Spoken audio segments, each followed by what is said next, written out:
Mm. Good evening, ladies and gentlemen. Welcome back to another week of Get Off the Damn Fence. Happy New Year. That's right. This is our first show of 2025, and we are so happy that you have chosen to spend your Tuesday night with us right here on Facebook, on YouTube. We are here, Get Off the Damn Fence. I'm joined as I am each and every week by Calvin Thomas and Justin B. the Barber Harris. How y'all doing tonight, gentlemen? Happy New Year, fellas. I already talked to y'all, but Happy New Year, Happy Hey, New Year's. I'm great. It's been a tremendous year for us as content creators. The past, I think we got back started like with this Get Off the Damn Fence, premiered back in June. And ever since we've been rocking and it's been fun. And I really appreciate all the support we've gotten. So we just want to wish everybody a happy new year and ask you to continue to subscribe, like, and share that we can continue to grow this show. Just happy to do this each and every week with two great friends. And this has been some good stuff. And one more thing. If you are not watching something sports wise and not enjoying it right now, I don't know what's wrong with you. I mean, we got college football, we got the NBA, we got basketball, we got college basketball, we got football in the NFL. You got boxing, UFC on almost every weekend. Professional wrestling is getting into WrestleMania season. They kicked off Monday Night Raw on Netflix the other night. It's just so much to consume right now. That was good. And we are enjoying an embarrassment of riches, and it's just a good time to be a sports entertainment fan. So, with that being said, as Justin was saying, we have a lot of NFL to cover tonight, and we're going to get right to it. But before I do anything that's burning on y'all hearts that y'all like to get off your chest at the top of the show, I'm going to give you the floor. Justin, you got anything tonight? You know, oh man, you said it right. So I'm gonna go ahead on and say what everybody's talking about. Just a real quick hitters.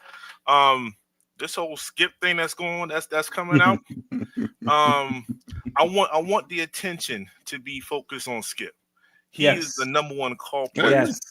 allegedly in this situation. Yes. That is true. Not the other person that was pretty much dry snitched on for having relations possibly at certain workplaces. Like we all don't have relations at workplaces from time to time. Come on now. So don't be hypocrites. It is what it is. Let's keep the focus on the person that was allegedly accused of some serious wrongdoings and not the other person that's, happened to be doing her thing. Yeah. So that's just all I want. That's I keep hearing it, I keep saying it all.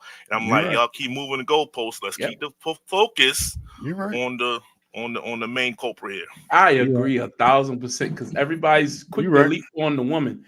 And what about Skip, the guy who is the main reason any of this has come up? Not somebody keeping it quiet. Calvin, your thoughts? Anything burning on your heart? Yeah, I agree with what Justin said. I'll also say, we're gonna figure out what part Shannon played to this at some point as well, because but keep the focus on Skip. I completely agree. I'll veer into what you started to talk about. WWE on Netflix. Raw was last night. I'm disappointed in The Rock and seeing The Rock and not the final boss. I think we've already You saw come to the Dwayne Johnson. conclusion. We've already come to the conclusion. We can already confirm that he won't be at WrestleMania, and at least in the capacity that we expected. I don't know about that. I don't know about that. I don't know if it's you know more than me, but I heard about the Moana reshoots. But I thought that was that's an animated movie. It is. They doing a real life Moana. So this is what I can say. There's been heavy speculation that Rock won't be having a match. That's why they pivoted from the whole Cody direction and went towards a Cody Cena direction. It appears to be which might be one of the title matches at Mania. But if you watch last night, the stares, the glances, the setup is there for Roman and Rock. It's there. They just didn't pull the trigger. Don't be surprised if they don't do it at a Royal Rumble. Don't be surprised if they don't do it at a Saturday Night Main Event. There are plenty of opportunities between now and then they even advertised a big segment for January, I think the 25th or the 27th. Yeah, the 27th, where Rock is going to have some type of tribal, like where they're going to do some type of ceremony to declare him as a tribal chief. Don't be surprised if Rock doesn't show up that night, and that's part of the setup leading up to WrestleMania. I think there's a great chance you see Rock and Roman at WrestleMania. I'm hoping you're right then. I'm just saying. I see the if you saw the subtleness, I think everybody who's was expecting the turn to happen last night. Yeah. And I think for that very reason, they already knew people was tuning in. Let's save that. Let's use this hook for later down the line. Now, would I've done it last night when you got all those eyeballs watching and get people talking? Yes. But I think stretching this thing out might be for the best for everybody involved. But anyway, I do think that match is happening. I really do. I just don't think it's going to be for over no title or nothing like that. And they pivoted from the Cody storyline, which is why I didn't like him shaking Cody's hand and hugging backstage and all that. Because the last time we saw them, there was a blood feud. I mean, he had that man bleeding, and he pinned Cody night one in the tag match. So I still think they need to go back to that. But I do think that there will be Rock and Roman is the match coming up soon. If not, I don't know what the hell is going on. But anyway, let's get into some NFL. Great to talk about other things, but we got a lot tonight. And the playoffs are upon us. Before we look ahead, let's just take a quick glance back at last week's matchups that were of importance. And two of the games that were very important, I know to Justin personally, the Atlanta Falcons and the Tampa Bay Buccaneers were fighting for that NFC crown. And it actually went down to the very end. The Bucs were in a dogfight. I don't know why, but they were in a dogfight with the New Orleans Saints. And then the Carolina Panthers gave the Falcons everything they could handle.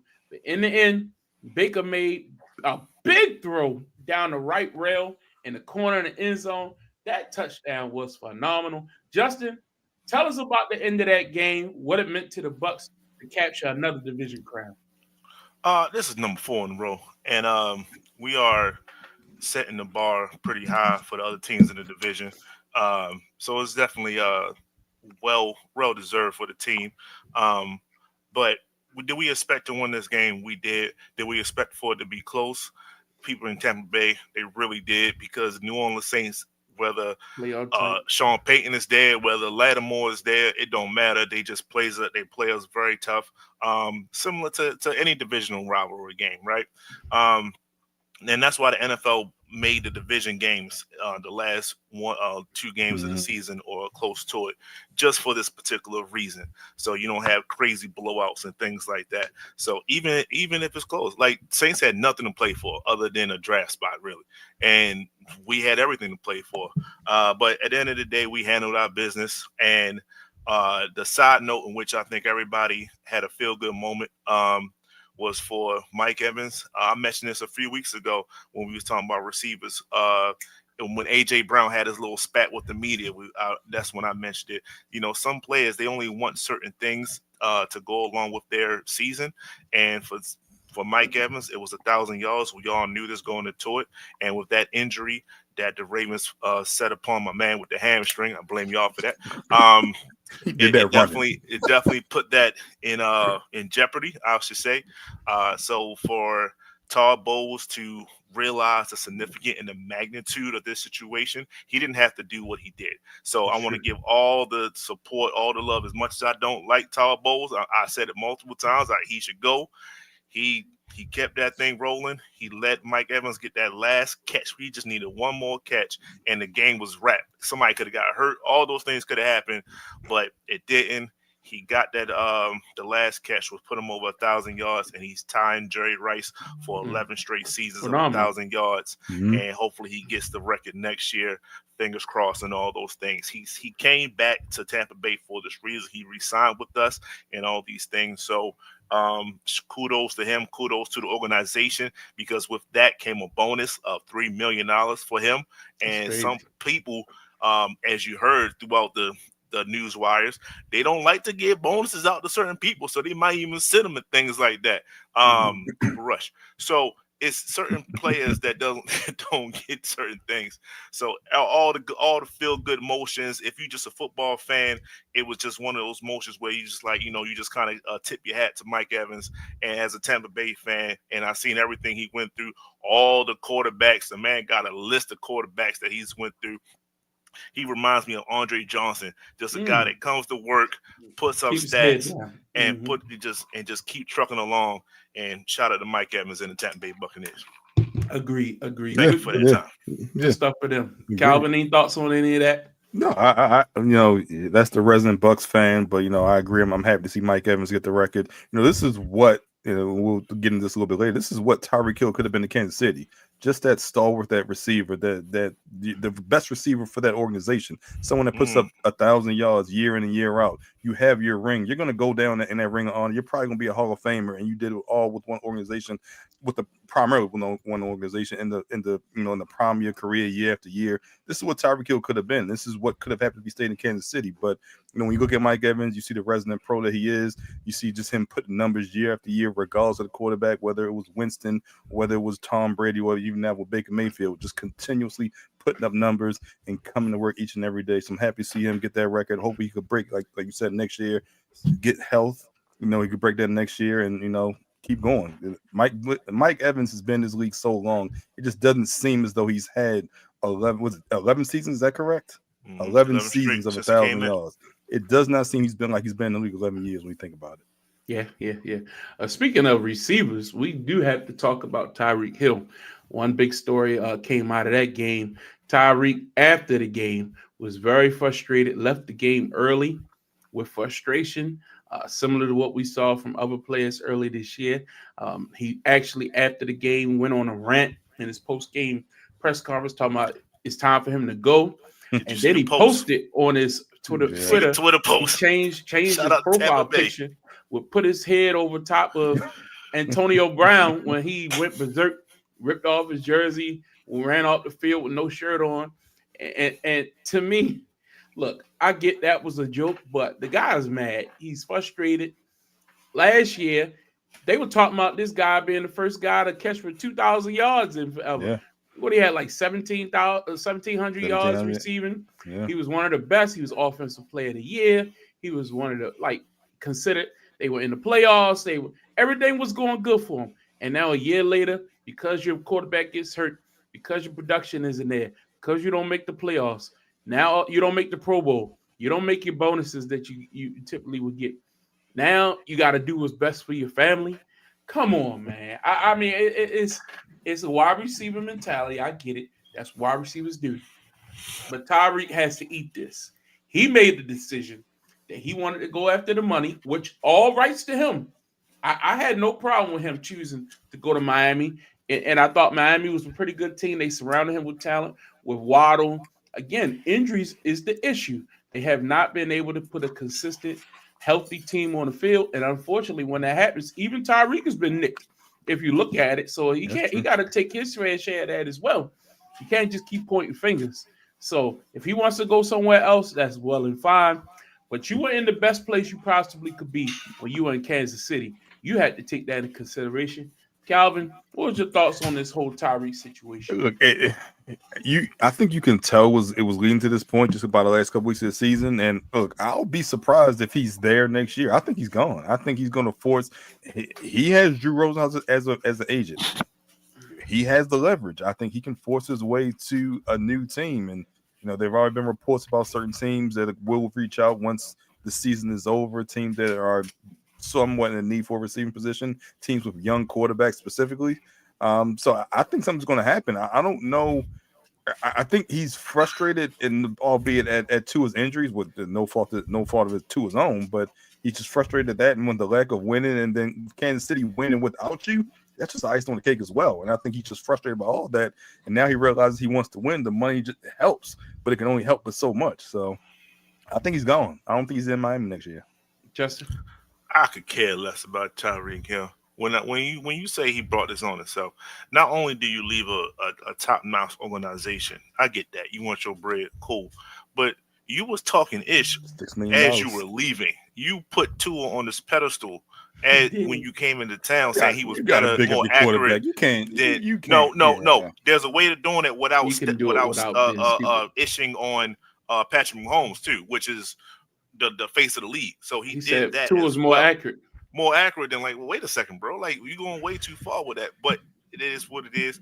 And on top of all that, in consideration, you knew Tua was injured when you got there. He wasn't, the most injury less prone. Like he was injury prone when you got there.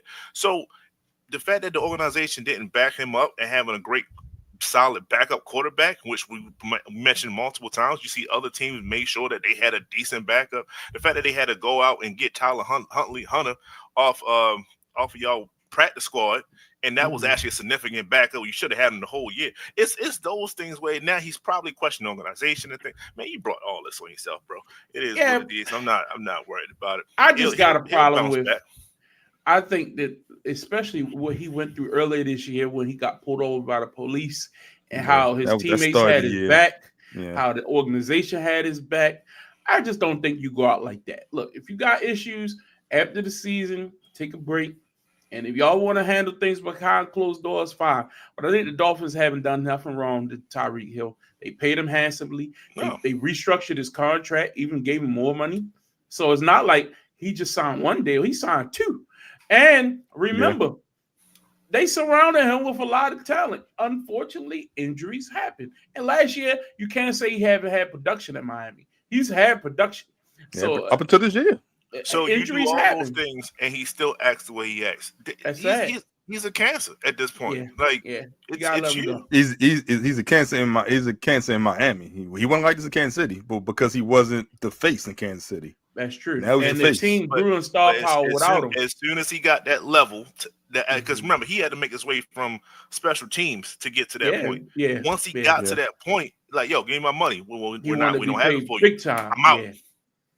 Yeah, they paid Mahomes. They made that pick. They paid Mahomes. They paid Kelsey. They paid Chris Jones, and it worked out for him. They got 3 titles. What was it, like a $4 million difference, something like that? It wasn't that much. Yeah. He could have cut his head for $4 million. He'd have made that in endorsements. You know what I mean? Travis Kelce just in going to the Super Bowl in the last 2 years. Agreed. One more story from the past weekend we definitely had to talk about, and that came down to Sunday Night Football. The Minnesota Vikings and the Detroit Lions were fighting for that final playoff spot. It was a big game. Vikings. I built up that I thought that Minnesota had them. I had Minnesota number 1 in my power rankings last week. I thought they were ready for prime time. It's Minnesota Vikings. And unfortunately, Sam Darnold wet the bed. Look, 4 times in the red zone, came away with no points. That's the difference in the game.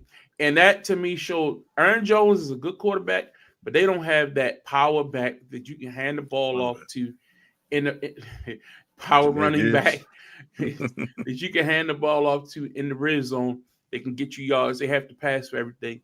And a finesse offense, I don't care how beat up that Detroit defense is, they came to play. They put the hard hat on, and they got the job done. Shout out to the Detroit Lions. Shout out to Aaron Glenn and that defense and Dan Campbell and that head coaching job he did. Yeah. Justin, what was your thoughts on that game on Sunday night? I think that Minnesota played outside themselves. I think they were trying to be a little bit ultra aggressive, going forward a little bit more. When you have a solid defense, a top tier defense at this point, they have a top tier season long defense. You play conservative if you need to be, because the defense can hold it down. And the defense was doing its job up until it broke, right? And up until Detroit started to turn on the Jets and Jahmyr Gibbs went off in a sense. But you left points on the board each time, and you can't do that. So that's definitely to Minnesota's downfall. And I think they're going to learn from that. And I think that's the kind of lesson where, as though you can't forget about the regular season. They are one of the best teams, especially in that conference. They are in the league. They are one of the best teams. And you got like one last learning lesson of play your game. Don't try to be Dan Campbell and go forward and be ultra aggressive. That's not your game. Play your game, and then you can see where it goes from there. So there was a lesson learned right before the playoffs. That's what they needed. Calvin? Can we say the real Sam Darnold finally showed up?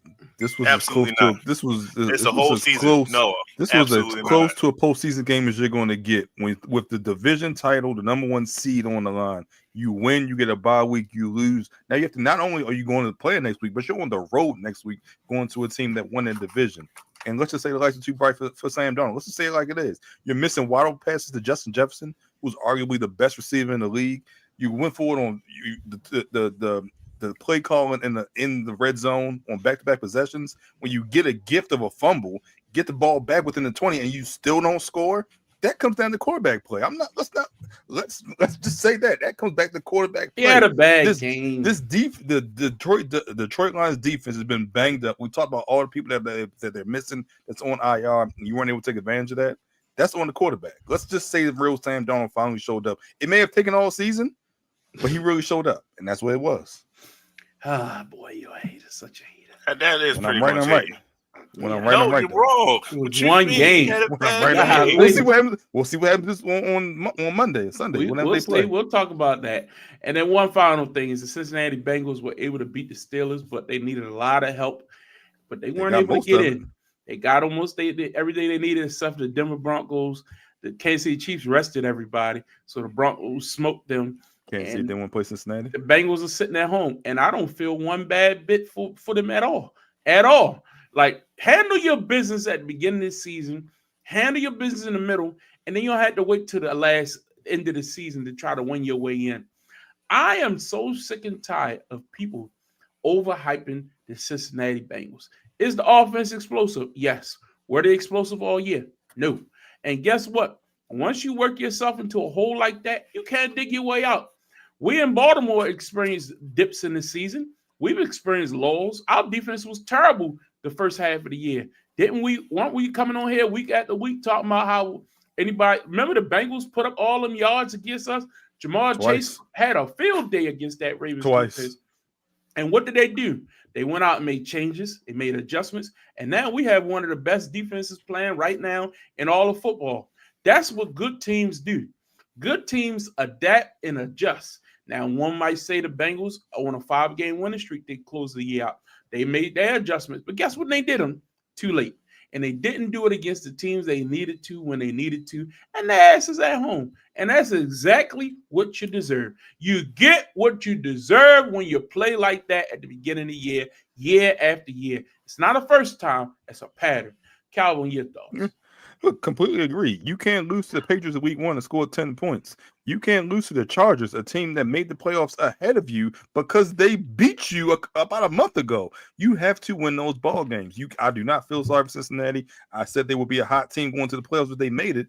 But alas, they didn't make it. They were relying on Kansas City to show up against Denver in a meaningless game to Kansas City. For no reason. And that's what they relied on to get into the playoffs. If you're relying on too many things, you had to beat Denver a week ago. You had to then beat Pittsburgh. You had to then have Miami lose. You had to have all these things just to get into the playoffs.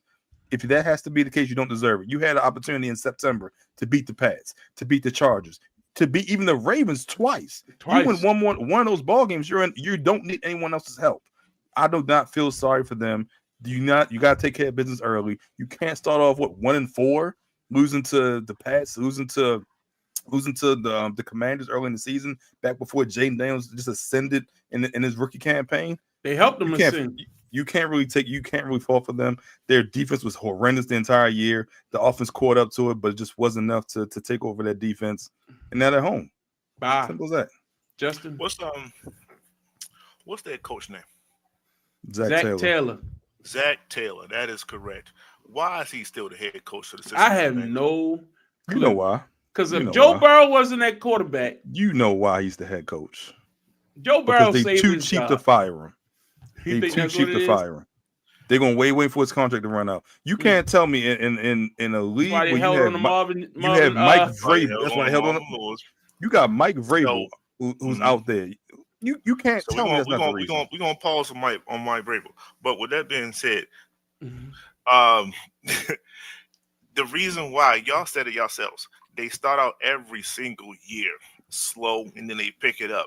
Once it's a pattern and you still have the same leadership, yep, then you have to change the leadership. Yep. I don't know how long it's going to last. This is the NFL. These windows close rapidly, like that. So with that being noted, we have to change the My leadership. man. That's what we have to do. So the fact that they came out and said he's not going anywhere, they already said that. I'm like, yo, that's crazy. So I should probably expect next year they're gonna start off slow and then try to pick it up. And hopefully they do it before December. Hopefully it's November this time instead of that. And then maybe they might be a playoff team. But you have no idea what draft picks might come. If Shador's going to set the world on fire, if he gets drafted by an AFC team and things like that, where Justin Fields might go. He might turn on the Jets and become a playoff. You can't play with these playoff seasons like that. So that's a problem. I think they need to go ahead on and do with the leadership thing, but clearly they're not. So I expect the same thing next year. Did y'all see the statistic that Joe Burrow has only made the playoffs? And this is a Cincinnati statistic. It's not just Joe Burrow. Joe Burrow's only made the playoffs in years that Lamar Jackson did not finish the season healthy.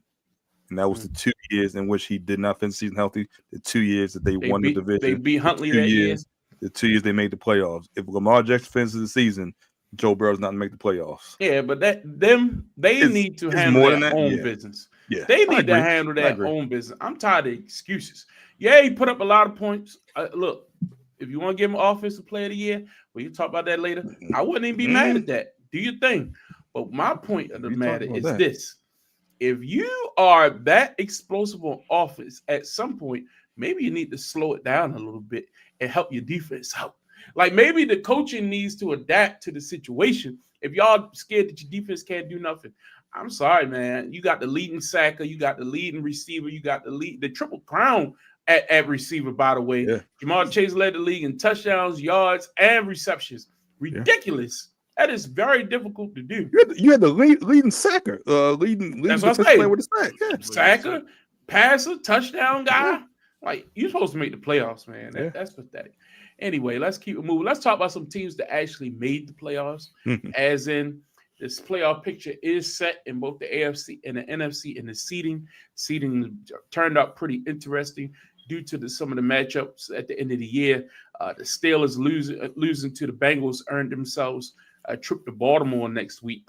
So we'll talk about that. One of the more interesting seeding issues that I thought was everybody trying to vie to play the Houston Texans, which is hilarious to me. But the Chargers were able to get that matchup, so that'll be interesting. A lot of people are thinking about that Bills and Broncos game, but let's get into that one first, because that's going to kick off Sunday at 1 o'clock.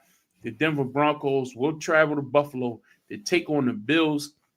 Josh Allen, in contention for MVP, has been leading this team all year. He didn't play last week in the final week of the season. I think he might have took a snap to keep his streak alive, but he didn't. He did not. I had no problem with that, but he didn't play anything prominent. The Denver Broncos, on the other hand, like we talked about a moment ago, blew out the Kansas City Chiefs, who didn't play any of their starters. But sometimes just that momentum and the way Bo Nix played can give you some type of momentum going into the playoffs. Denver is a lot of people's darling team. A lot of people like their defense, even though we just saw this defense get shredded a couple times here recently. I'm not overly impressed by the Broncos, but do they pose a threat? Yes. Justin, I'll start with you. Is there a chance, and what chance do you give the Broncos, if any? I give Denver a fighting chance.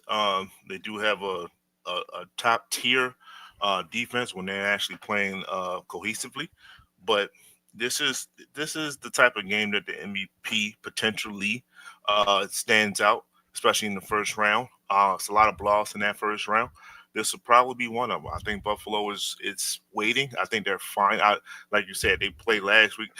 They just threw some guys out there. They ain't take last week serious. Yes, Denver was playing their hardest just to get it, but then Kansas City gave them a layup.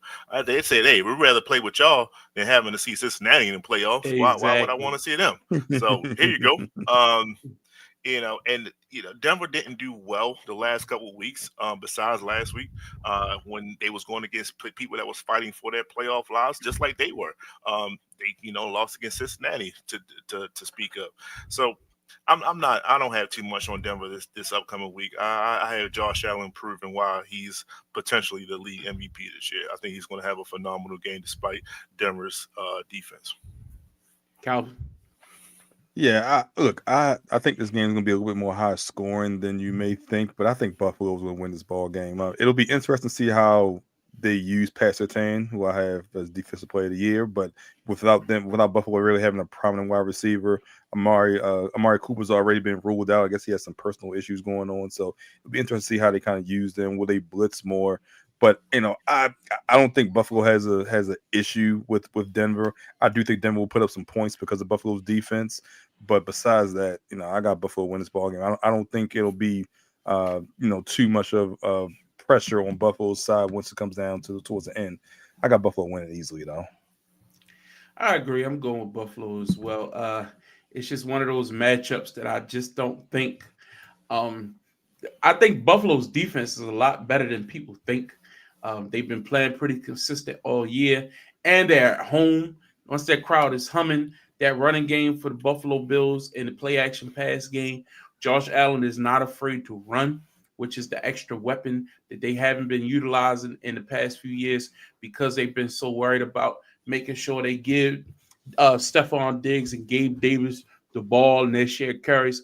But with the receivers they have now, it don't matter who get the ball. Nobody is that egotistical player where they need to get a certain amount of touches. So I think that bodes well for the type of game that's going to give you that wide and free Josh Allen, where he's going to play a lot of street ball against that Denver defense that does have good pressure, pass a tan on the back end. They have corners, but I think the running of Josh Allen will be the blitz beater and all that kind of stuff that the teams just can't prepare for unless you see a guy that stature in your division and you're ready for him all the time.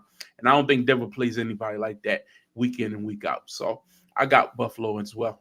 Next game, NFC. The Green Bay Packers travel to Philadelphia to take on the Eagles. Jalen Hurts is still in concussion protocol. Hasn't been cleared completely unless he was cleared today. I haven't heard anything lately. If y'all can check on that as we sit here. But if he hasn't been cleared yet, right now, you're still looking at Kenny Pickett might be the starter. He played well the last couple games, but again, that's a big difference in the type of game that they would like to play. If Kenny Pickett is out there, I give Green Bay a hell of a puncher's chance in this game. If Jalen Hurts is out there and he's not 100%, you still got to give Green Bay a chance. But the knock on Green Bay that I have, they still have not proven to me that they can beat playoff caliber teams. Now you're asking them to go into Philly, 4:30 on a Sunday. I don't see it. I'm going with the Eagles at home. I just think they have way more firepower and also I think the Packers going to be without one of their best receivers in this game as well. That's something you have to take into consideration. I'm going with the Philadelphia Eagles in this game. Justin, who you got? To quickly comment on what you asked, they released one of their quarterbacks, Philadelphia that is, to have three quarterbacks going into postseason. So that will give some type of inkling that Jalen Hurts is playing, at least on the roster some kind of way and not necessarily not playing. And if he's there or if he is not there or in limited capacity, the Philadelphia Eagles still wins this game. I think Kenny Pickett, if he does get the lion's share of the work, he proved himself within the last couple of weeks of the season. Injuries happen. We're not saying that they don't happen, but it's certain times of the season which you kind of wanted to happen. It did happen towards the end of the season, which gives Kenny Pickett some type of actual gameplay. He's been the number one guy in the midweek preparation and things like that to keep building on his. He's already been a starter, so he gets that feel, that vibe heading into the postseason. And I believe he went to the postseason with Pittsburgh, if I'm not mistaken. So it's not like he's foreign to all this. You can double check that. Even if he didn't, he's a high quality backup. I know they didn't win no playoff game. They didn't win. I damn sure didn't say that. Last year he did. Yeah. So he's used to pressure situations, not necessarily being the greatest quarterback, but it's not foreign to him. Whereas though we can rely on Saquon Barkley to do the lion's share of the work, and we can still throw it to AJ and Smith if they need to keep moving the chain. So I do believe with or without Jalen Hurts, Philadelphia wins this relatively easy.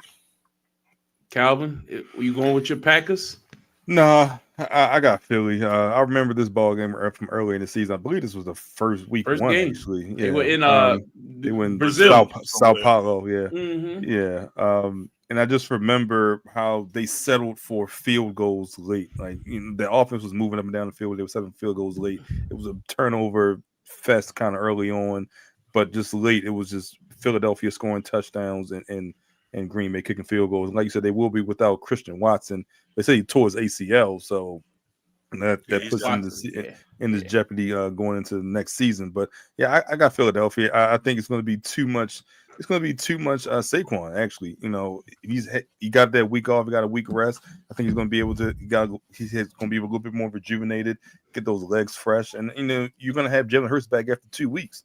And I think you're going to be able to just kind of get him back up to speed because you're going to need him going forward. But for this specific game, you can rely on Saquon, you can rely on that defense, and rely on the inexperience of the Green Bay Packers as well. And it's not like Jordan Love is 100% either. That's true. He got a hand injury as well. That's true. Elbow. That's true. Elbow? Okay. Next up, on Saturday night, 8 p.m., M&T Bank Stadium, the Baltimore Ravens will host the Pittsburgh Steelers. This will be the third time these two division rivals will play this season, splitting the first 2 games, one on each home field. Unfortunately for the Steelers, they're coming in on a 4-game losing streak. Things have not been going right for the Steelers. And they're playing in Baltimore, which is a tough place to play. The Ravens seem to be clicking on all cylinders here. We're still looking for the injury update on Zay Flowers. John Harbaugh said at his press conference on Monday that he's day-to-day. He looks to be back, but you never know. Yeah, I don't think so. It's unfortunate. You would like that extra element on the offense. But again, when you're going against that Steelers team, I think the key to this game will be the running game, time of possession, and playing good defense. Lamar Jackson has gotten a little bit of the monkey off his back with that last win at home against Pittsburgh. But we know traditionally the Steelers really give Lamar trouble, and this offense is going to be without Zay Flowers. So I'm not as comfortable as other people are. I think the Ravens will win this game, but I think because we're not at 100%, because you're without Zay and you're without that playmaker at the receiver position, I think it will be very interesting if they double Bateman, how they play the tight ends. I think they take advantage of Patrick Queen. Queen is very aggressive. He can break up certain things with his blitzes, which I'll give him credit for that. The way they use him is similar to how we used him the last year when we had Roquan next to him. They just use him more in space. And he even forced a turnover last week, which I give him credit against Cincinnati with the way he played that ball. Just his aggressiveness is something the Ravens need to be prepared for. We saw him force a fumble against Isaiah Likely earlier this year. But I like the Ravens in this matchup. The key will be the containing of George Pickens and also keep your eye on Fry move across the middle. Can't let Mike Williams get deep on you outside on the left rail. Be interesting, but I got the Ravens. Calvin, I'll start with you this time. Who do you like in this matchup? The Zay Flowers news kind of, tempers my expectations. And I had this vision of this high-powered offense on Saturday night. One thing I do find interesting is that Mike Tomlin made a comment about possibly integrating Justin Fields into the offense, which means he really thinks the offense is struggling. He's just trying to find anything to give them a little bit of a spark, an advantage, a big play. So, it's just something that they have to prepare for, because I do think you're going to see that. Even going back to a couple of weeks ago, that game really hinged on 2 plays, a Russell Wilson fumble and a Marlon Humphrey interception for a touchdown. Those 2 plays swung. It was a 14-point ball game. They scored on the interception. They scored on that fumble recovery as well. That swung the ball game. So that had Pittsburgh scored on that Russell. The Ravens still had to go 90 yards. Correct. Yeah, correct. Mm-hmm. But I mean, they stopped from scoring. It's a 14-point swing right there, Agreed. ideally. Mm-hmm. So look, I do think the Ravens are going to win. I just think that the game plan will have to be changed. You're probably going to see more Tylen Wallace. You should see a load of Derrick Henry. One thing I didn't realize is that Deshaun Elliott is the second leading tackler, so they get to the secondary in the run a lot more than I suspected originally. So you're going to have to stop. You're going to have to stop Derrick Henry. You're going to have Justice Hill back as well. Hopefully he can bounce back after that interception, strip, fumble, whatever you want to call it, in Pittsburgh earlier this year. But I do have the Ravens, and I don't think we're going to see Zay. I think we're going to kind of hold him back in hopes of having him fresh for the divisional round. I have the Ravens. I don't like the point spread either, but I do have the Ravens winning. Do you think Aguilar will be back?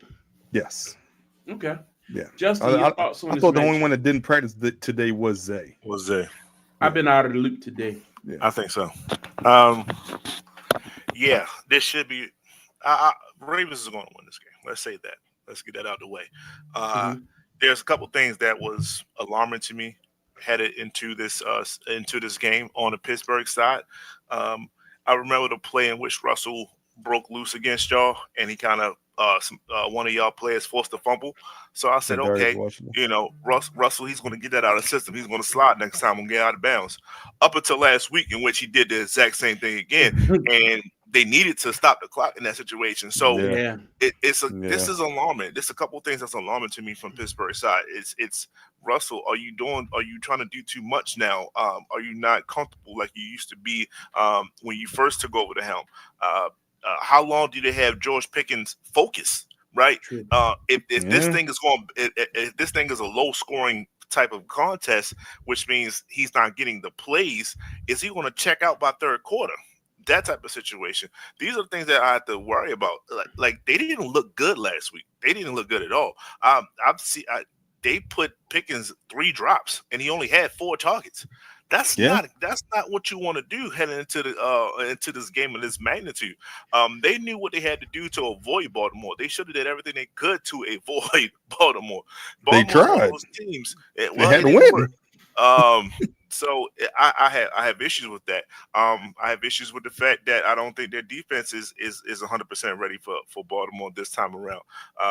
I just think that Lamar, he knows what the pressure that he's going to get.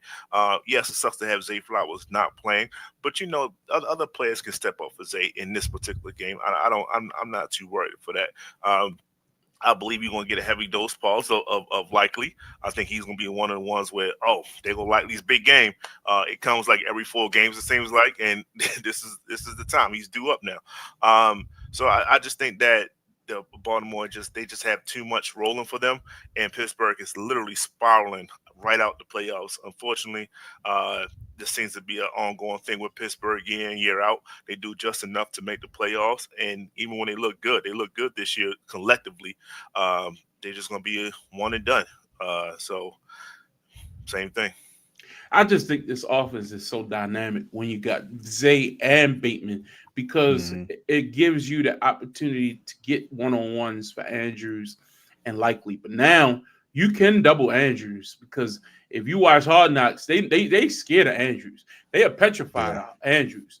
The problem is now I think you do have to put Likely out there as your slot receiver. You have to put him out there, split him out a little bit. You got to go some 12, a lot more 12 personnel. Might not necessarily go Ricard as much as you want, unless you're going to be predictable. And last thing you want to do against this Pittsburgh defense is be predictable. And you have to beat them, keep them on honest on the edges, because they have good corners. It's not like, let's be honest. Joey Porter Jr. is a penalty machine, but he's aggressive and he does make plays. So gotta give him credit. And then on the other side, Pickens looked bad last week, but Brandon Stevens will make anybody look good. I'm still not sold on Brandon Stevens. So again, as much as I give Nate Wiggins credit, he's been coming on strong. I don't know exactly what matchup he'll have this week. It'll be interesting. I'm not sleeping on this game. I'll be down there. It'll be very interesting. I'll be nervous like I always am. But the Ravens should win. Let's give it that. Um, we all got them winning. Next up, Sunday night at 8 o'clock, the Washington Commanders travel to Tampa to take on the Buccaneers. Buccaneers host this playoff game due to them winning the NFC South. This will be the fourth year in a row that they host a wild card game at home. Baker Mayfield coming in playing some good football. We talked about Mike Evans and everything they have. Um, I don't know, man. This is a tough draw in the first round. You got a red hot Washington Commanders team that seems to be never out of a game, always pulling these comebacks at the end.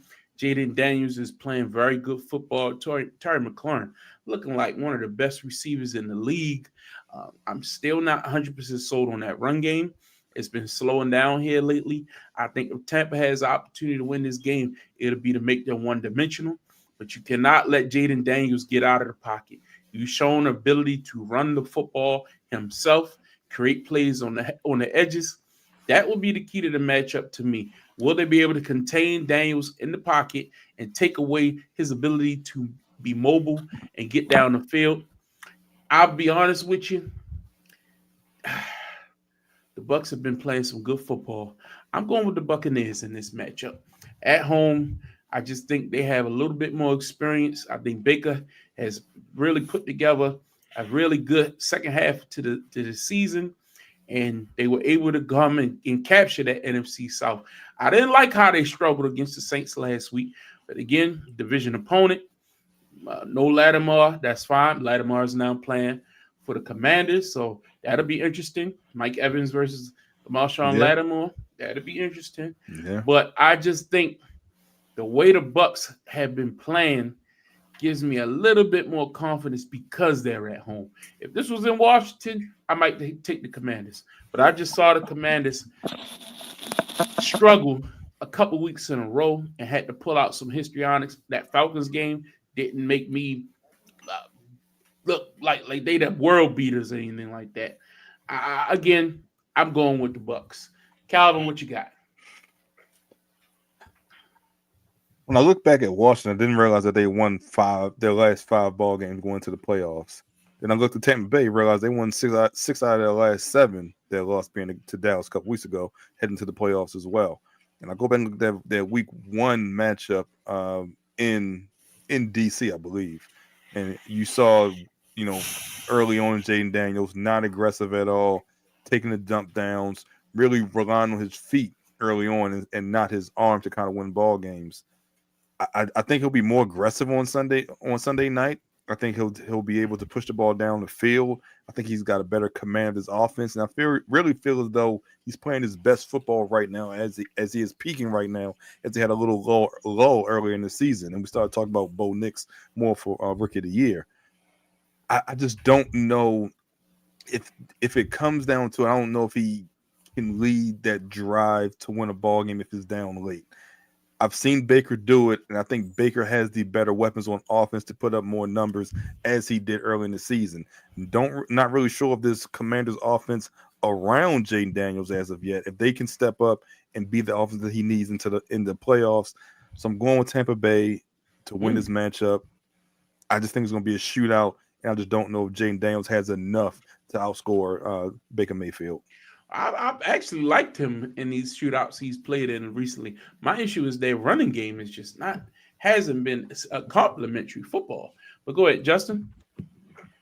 That week 1, that was a Tampa Bay, and we beat them convincingly when you look at the score. But when I tell you that we knew that he was capable of running from jump, we knew that that's what he was going to rely on, and he still squeaked through the containment that we tried to give him, and it just didn't work. And all he did was just get better since then. If you ask me, am I worried? I'm 100% worried. If you're asking me, do I think that the Rookie of the Year is going to be a problem for us? You're damn right. I think he's going to be a problem for us. It really depends on Baker, and this is what I mean. It's twofold. One, Baker, don't get into the game that I have to outduel JD5. I expect JD5 to have better numbers than Baker. Why? Because if Baker is doing everything, I'm telling you, we'll probably end up losing this game. There's two words that needs to be said. Bucky Irvin. He needs to have his imprint throughout this whole entire game. If you telling me that Bucky Irvin's going to lead the team in rushing and not Rashad White, he's going to have the majority of the snaps and all these things, then I'm telling you that we walk away with this victory because he's just that dynamic of a player, and I'm lucky that he's on our team. So if we have him doing what he's supposed to do, we win this game relatively convincingly. If he does not, and Baker says, I got to put it on me, I'm a little bit worried for Baker because that's just not his game. That's when he tries to do too much. And when Baker does too much, he ends up turning the ball over. And we don't want that, not against this Washington team. And we don't want to give any fourth quarter signs of life to JD5. This team, you have to beat this team from minute 1 to the last second of the fourth quarter because he's just that not dynamic of a player. So we have to respect that first and foremost. So if we go in there thinking that we're just going to do what we did week 1, we will lose. So Tampa Bay wins this game. Bucky Irvin, player of the game. Okay, so it'll be interesting to see. We all got Tampa winning this game. I just knew somebody was going to take Washington, but hey, that's why we do this show. All right. Next up, the Los Angeles Chargers and the Houston Texans will actually kick off Wildcard weekend in Houston. This is the game where, look, we've seen the injury to Tank Dell. We've seen some of the issues that Houston has had being able to put points on the board. They haven't been able to run the football. The defense has been getting beat up. We saw what Baltimore did to them on Christmas, and it just seemed like it's been snowballing ever since. On the other hand, this Chargers team seems like it's clicking. They finding their groove. Jim Harbaugh has them playing with a lot of confidence, playing at a high level. They're getting healthy at the right time. We saw they signed Zeke because Gus Edwards is nicked up a little again. So they said, look, we need to back up JK, put Gus back. Zeke back there for the goal line opportunities. You know they want to run the football. We know they want to play action pass with Justin Herbert. I just like the Chargers. The defense is flying off the ball. Derwin James is 100% back, making the Pro Bowl. Been playing great football. Khalil Mack, Joey Bosa. We know their names, and they've been living up to the hype this year defensively. Shout out to the Chargers and Jim Harbaugh. I got them winning the matchup. Justin, I'll start with you. Who you got? You know, when everything is going against the Houston Texans, it's that Justin Herbert. And this is another performer in a playoff that leaves you wanting to see if he's actually that kind of a guy, if he's that performer. Will those demons haunt him? We will see. I think that's why Harbaugh wanted to focus so much on the running game. It's for this reason right here. He focused on the running game all year to take the pressure off of Justin Herbert. And JK, he's back, but he's not 100%. And I'm not feeling this. So as I said before, if Chargers would have gotten one of these two offensive player of the year candidates in Derrick Henry or Saquon, then I'm like, yo, with that type of philosophy, they might be going to the Super Bowl. But he did not get those type of dynamic players, and he's suffering from what he's dealing with, and they will run out of gas. And because of that, Houston Texans win this game. Shout out to CJ Stroud. I believe he does just enough to beat the Chargers. I'm not saying anything after that. He would do just enough to beat the Chargers. Shout out to Nico Collins. He should have a big game. Okay. Who you got, Calvin? Look, this Houston Texans offense has been struggling. The offensive line has been struggling. You can say it's CJ. It's a sophomore slump for CJ, or if it's just the offense all-around performance causing him to be in a slump pretty much since the middle of the season. They've had injuries to their top 3 receivers. Stephon Diggs out for the year. Nico Collins missed a significant portion of the year. And Tank Dell, we know what happened to him week before Christmas against the Kansas City Chiefs. The Chargers have been playing good football with Harbaugh at the helm. They run the ball. They're playing decent defense. They've just struggled against teams that basically made the playoffs. Houston made the playoffs. However, if JK is enough, I think the Chargers will be able to control the ball, especially on the ground, and they'll be able to get to CJ. And I think that will be the case on Sunday. Saturday, and I have the Chargers win this ball game. I just don't know what Houston offensively has been up to. I don't think you can fix the offense with offensive line issues and missing your two of your three best weapons. You can't fix that in 2 or 3 weeks. It takes an offseason. That takes more than just plugging and playing different people in that position. I think CJ is he got to regroup. But at this point, Justin Herbert is a whole new quarterback. The offense is not primarily on him. It's on him to control the clock. But if he needs to, he can make that big play. We saw that against Cincinnati. We saw that when they needed to get to the playoffs. So I'm taking charge in this matchup, even though they're on the road. I think they go into Houston, they win this ball game. Okay. Interesting. All right. Monday night football. That's right. We have a wild card game on Monday night. The Minnesota Vikings. That's right. That Minnesota Viking team who was just moments away from being the number 1 seed is a wild card team traveling to Los Angeles to take on the Rams on Monday Night Football. Whew. Let's start with you, Justin. What's your thoughts? I put a lot of stock into Minnesota this year, and I also put a lot of stock into the offensive power that the Rams have. I was a fan of both. Something has to give, and this is the type of season, this is the type of game. Can Sam Darnold prove that he's having the season that he's having, or does Matthew Stafford say, "You're not ready yet, young fella, have a seat, and I'm gonna go ahead on to take over this thing"? It's tough, but I believe that Minnesota will play their game. I believe that Brian Flores will do whatever he can to come up with a scheme to go against the Rams with their potentially high-powered offense. It does come and go, and it has not been showing up as you would like it to be. But that being said, I'm going with Minnesota. I think the Vikings will win this game. I think it's going to be close. I think it's going to be very close. I'm talking about the field goal close. But I think Minnesota pulls this game out. All right. Calvin, what's your thought on this matchup? So going back to when they played early in this year, and that game kind of hinged on non-call in the end zone in LA as well. I think what's going to translate into this game is what we talked about earlier. Which quarterback shows up? We've seen Matthew Stafford without his weapons. We've seen what that translates to with that offense and how they struggled early on this year. Look, we just talked about what happened last week against Detroit. I haven't been as high on Minnesota as you guys have been all this year. I'm not surprised that Justin's taking Minnesota, but I'm just not a believer, as I said before, in Sam Darnold. I don't think he'll show up in this ball game.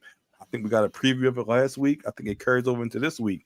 I just don't know if he can offensively hang with the Rams team that I think can put up a tremendous amount of points when they need to. We saw that in Buffalo. We saw that when they played Minnesota earlier this year. They came on hot late, and they're young on defense as well, so they'll probably give them some big plays. But I think offensively they can overcome those big plays in this ball game. That's why I have the Rams win this ball game. We all knew that before you even opened your mouth. But look, had to make it convincing. The Rams have been very unimpressive to me. Look, shout out to them. They won the division. They got the job done. They did what they had to do. But if you've been watching them, the offense looks sluggish. They've been winning on the defensive end. The question is, can that defense do what it's been doing to Sam Darnold? Will Sam have 2 bad performances in a row? I say no. I think I have more faith in Kevin O'Connell in that offense. I think Justin Jefferson, and they got too many dogs over there to be held down 2 weeks in a row. Now, on the other side, Cooper Kupp does not show up every week. I don't know if it's injury. I don't know what it is.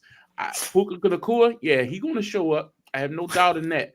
But I trust the Minnesota defense more than I trust the Los Angeles Rams defense. And that, to me, is the difference in the game.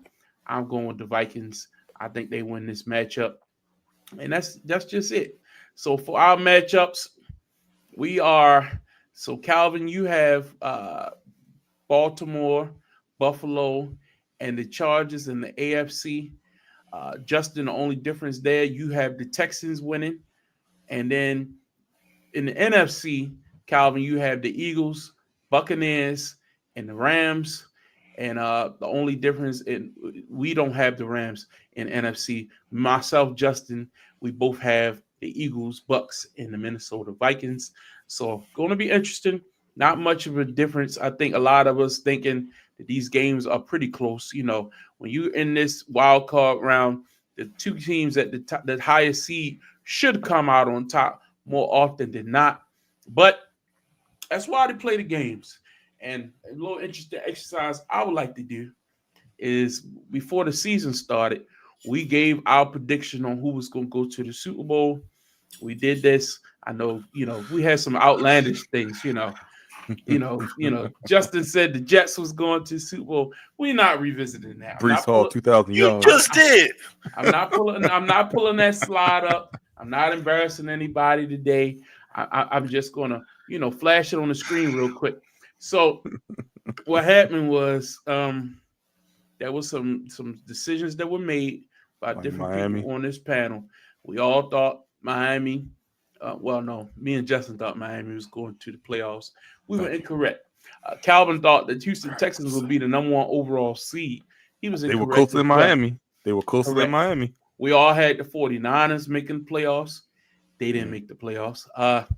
We all y'all had the Jets make the playoffs. They didn't. I don't think they won 5 games.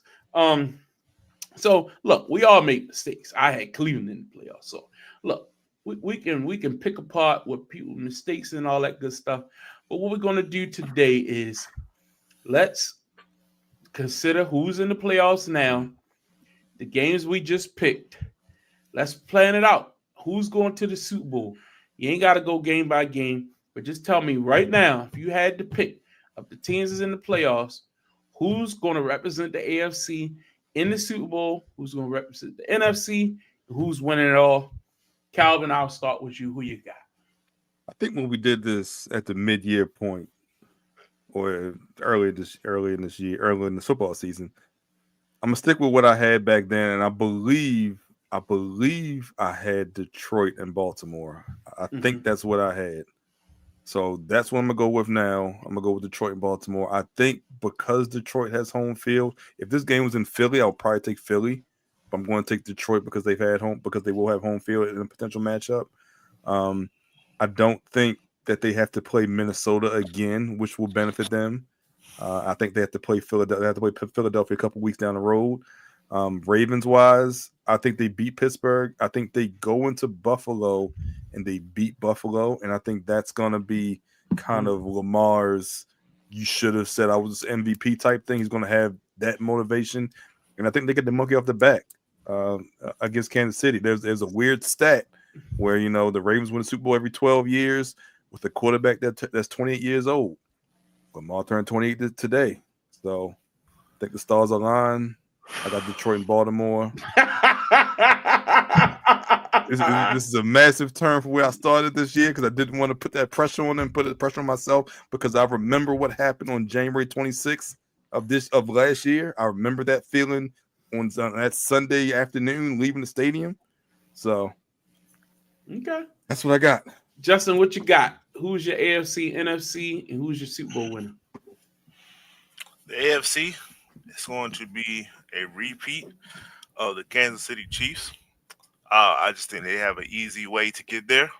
That second round is going to be it's going to be a slugfest between the Ravens and the Bills, and the Chiefs are going to sit there just pick them apart because they just have an easier road to me. With that being said, going on to the other conference. You got Houston winning. Never mind. Okay. Going to the other conference. Detroit is going to go to the conference finals, NFC Championship. And, Tampa Bay is going to meet them. Earlier in the year, I said Philadelphia was going to do it.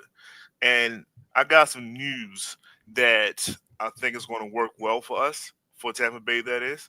And, if we get past this round against Washington, get them back.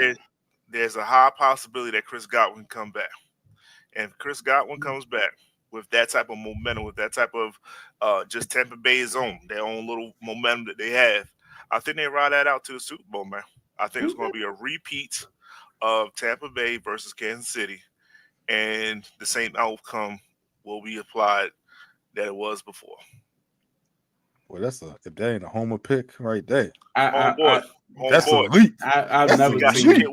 we got Hey, Shaq Barrett. We just signed him, That's right? So elite. he's coming back. We are going through, and we're going to keep this thing pushing. hey, I can't hurt. I can't hate on a man for picking with his heart. Ain't nothing wrong with that. Look, the Ravens faced the toughest road of all the demons they faced probably in the playoffs and regular season. To win this championship, they will have had to beat the Pittsburgh Steelers, the Buffalo Bills, That's what you wanted. and Patrick Mahomes and the Chiefs. And this is exactly what I wanted. This is the road I wanted. I want Lamar to be able to quiet all the doubt. And I have faith that he will do it this year. The Ravens will represent the AFC in the Super Bowl. I am confident.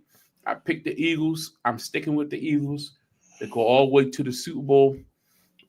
Man, this is tough. And to me, if you do all of that and you get there, you gotta win it. Saquon versus Derrick Henry, Lamar versus Jalen Hurts.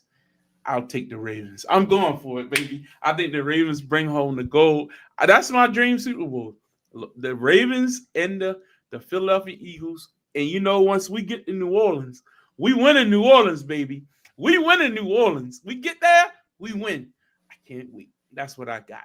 So that's it for me. That's my thoughts. So next up, let's get our NFL awards out. Get yourself ready. Get your papers ready. We got some big stuff to talk about tonight because we can't talk about this is not what do you think the voters will say. This is who win these awards in your opinion. Who is worthy of taking home the MVP? Who is worthy of taking home the coach of the year? So I'll start at the top with MVP. You see some of the selections there. You see some of the big names. I'll give you a minute to get your thoughts together. But randomly, alphabetical order. Calvin, let's start with you. Who you got as your NFL MVP and why?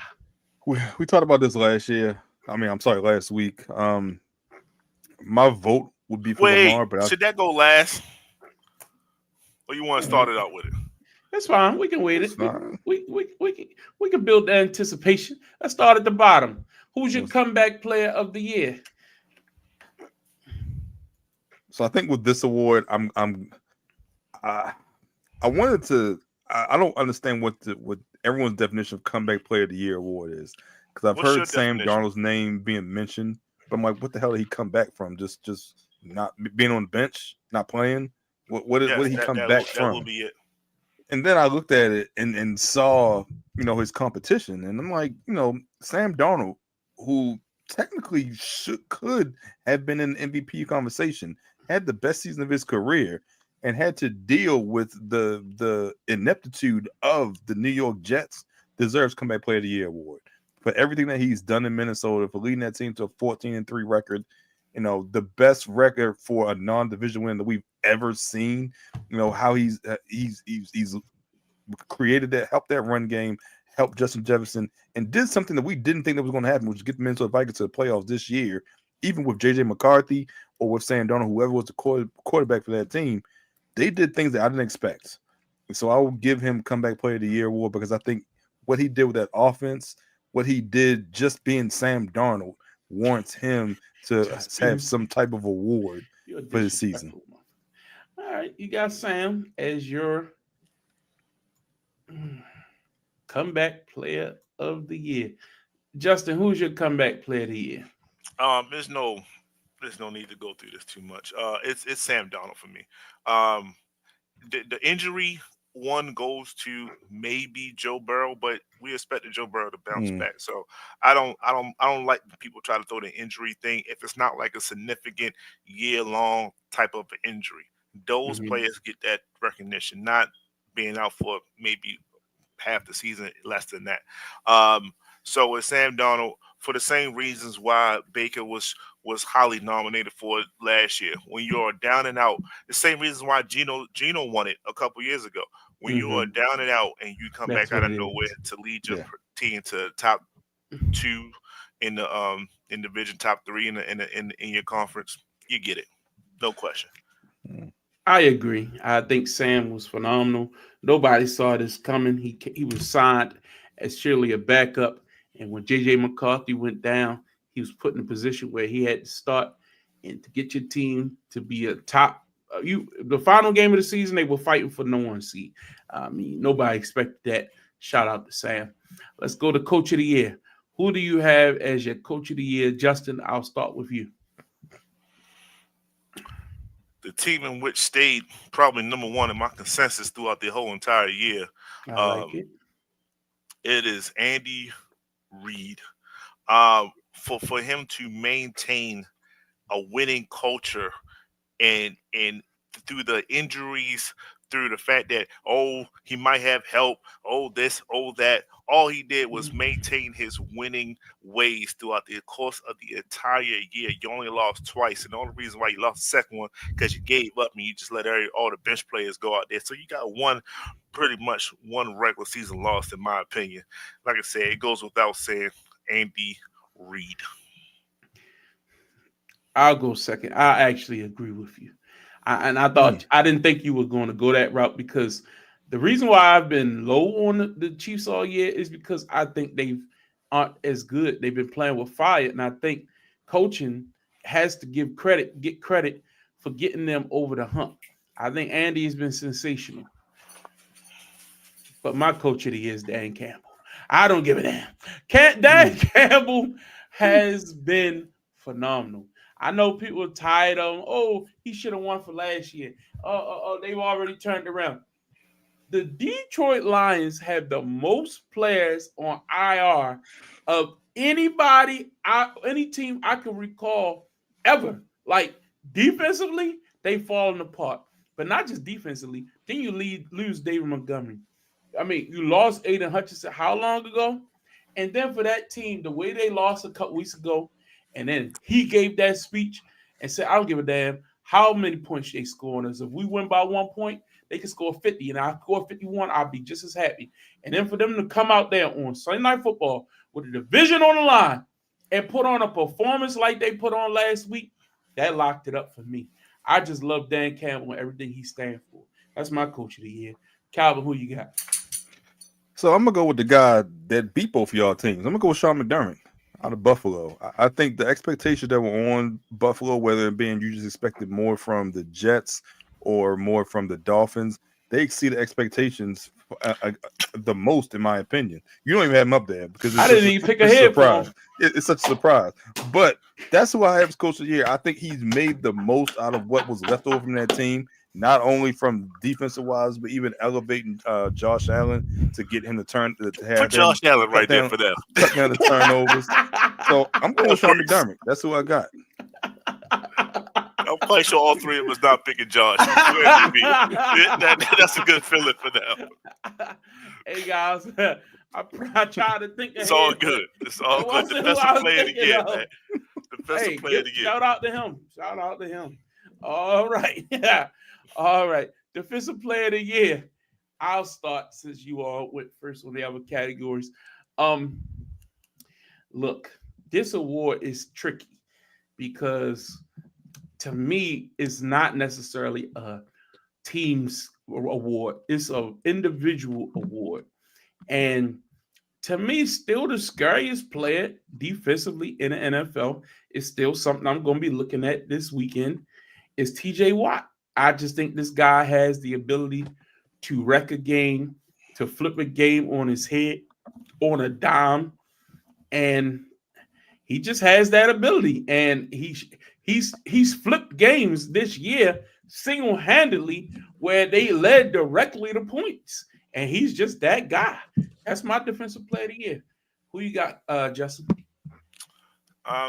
So for me, TJ kind of flailed off a little bit the last 5 or 6 games of the season. Still producing, but not to the level that he was in the earlier season. And I know he's been dealing with the injury, and that probably is the number one reason for that. And the guy that I'm going with, we cannot look at the total team success here because the offense was one of the worst offenses in the last few years. To be honest with you, they have been very putrid offensively. But Myles Garrett has consistently brought the pressure defensively week in, week out, up until the last week when he let Lamar just get out his fingertips to get just that one more sack or whatever the case may be. So, to me, without a shadow of a doubt, the game changer on passing, pass rushing, plus run defense as well. That's TJ got to work on that just a little bit more, but TJ is who he is. Myles Garrett to me is the most complete defensive player in the NFL. Okay. Calvin, who you got? I had Trey Hendrickson making a late push, but I'm gonna go with the best cornerback in the league, Pat Surtain. And I just think what he was able to do, adding to that defense in Denver, shutting down half the field, some of the receivers that he's played this year, he warrants being Defensive Player of the Year. He did have a hell of a year. I'll give him that credit. I think all three are great choices. I like that all of us have somebody different in the last two categories, and that speaks to the type of year it's been. Offensive Player of the Year. Now, this would be interesting. This could go all over the place. Justin, we'll start with you this time. Who you got? You know, my whole thing was Saquon Barkley gets the 2,000 plus. He gets the record. He gets MVP. And if he falls short of MVP, he got to get Offensive Player of the Year. And this sweet individual, this God-fearing man, this this team-oriented player chose not to play in the last game of the season. And for that, got to take you off the list. Give it to Jamar Chase for winning the Triple Crown Award as a wide receiver, the wide out to do it. Second one since 2005 to do it. Shout out to Cooper Kupp. Shout out to Steve Smith. Shout out to what's his name, Sterling Sharp. Shout out to all those guys. When you are just that bad in a passing lead that we have now, not a person to get more receptions, touchdowns, or yardage. You're number one in all the above. Mm-hmm. That to me by far shows that you've just been that dog all year long. So Jamar Chase. Calvin, who you got? This was a tough, and this will lead into kind of the last of what we're going to talk about. I got Lamar Jackson. I think he will be overlooked. You gave your last pickup. But I think because of the offensive numbers he's put up this year, the fourth highest quarterback rating for the year, 4 interceptions, 41 touchdowns, 4,000 passing yards, 800 yards rushing, breaks the all-time record for rushing yards as a quarterback. The offensive numbers he put up, carrying his offense early on, where they had to put up numbers to win ball games. They had to score 30 for the first 10 weeks to win a ball game. If they score less than 30, they did not have a chance based off their defense. And I think that will lead to him winning Offensive Player of the Year. You just made a case for MVP, but go ahead. Yeah. This has been tough for me, very difficult, because damn it, I'm just going to do it. And it comes off like I'm hating, but I'm not hating. I'm just being real. I give it to he's not the MVP, but offensively, I'm not talking about record-wise. I'm not talking about what led to winning. You gotta give him credit for throwing all them damn. He a 5,000-yard passer, man. Ain't nobody else done it all year. He's a 5,000-yard passer. Touchdowns, leading the league in touchdowns. He's got all the numbers. They just don't have team success. That's why I say when I look at these awards, these are individual awards. It's like Pro Bowl. You know what I mean? These get you in. I gotta give Joe Offensive Player of the Year. And I know people say, oh, one win MVP, the other has to win Offensive Player of the Year. I don't look at it like that. And I'll make my point for that in a second. Calvin had to step away for a second, but I'll start with MVP. And this is really tough. At least you kept the momentum going, the anticipation going. It's really tough, and I know somebody was going to be left out regardless. But the problem I have is my own argument I've made all year. I don't care about MVP. I care about Super Bowls. And for the Ravens to be what the Ravens need to be, Derrick Henry needs to be who Derrick Henry is. And unfortunately, when you have a Derrick Henry in the backfield, that cuts into your MVP, your most valuable portion of the game for you. And to me, when you got Derrick Henry in your backfield, it's a two-head monster. And they ain't splitting an award. So for me, I'm going with Josh Allen as my MVP simply because he lost his top players and he was able to put everything on his shoulders, and they had greater production this year without those receivers. He upped his game. He cut down on his turnovers, which was an issue. He has less turnovers than Lamar. Lamar has more fumbles. So everything is taken into account. More wins, more impact on his team, winning. I give Derrick Henry more credit than not just James Cook. I think Derrick Henry is a huge reason why the Ravens have had their turnaround second half of the season. But for most valuable, and I got to give it to Josh Allen. That's just my opinion. Calvin, who you got? You know, I hear everything you're saying, and I've heard everybody talking about what Josh Allen has done with Les. Let's remind everyone of the players that the Ravens lost going into this year, including starting Patrick Queen, Kevin Zeitler, John Simpson, Moses, Jadeveon Clowney, Gus Edwards, Geno Smith. All of those players, and because of that, everyone talked about the step back that the Ravens were going to take because they lose all. And I didn't even mention Mike McDonald, who went to Seattle. And because of that, everyone talked about the steps, that how far the Ravens were going to fall back because of all their key losses. Now, granted, Buffalo lost some players as well, but I still remember most people having Buffalo in the playoffs, but not having Baltimore in the playoffs. Pause. No, he didn't. Hit the brakes. Who had Buffalo in the Baltimore playoffs? was way more favored to reach the playoffs than Buffalo. No. People were excited about getting Derrick Henry. I'll go back and look at Dan Orlovsky, who had Buffalo in the playoffs, but didn't have Baltimore in the playoffs. I'm just talking about everyone in general. I'm talking about everyone in general. That's what I'm getting at.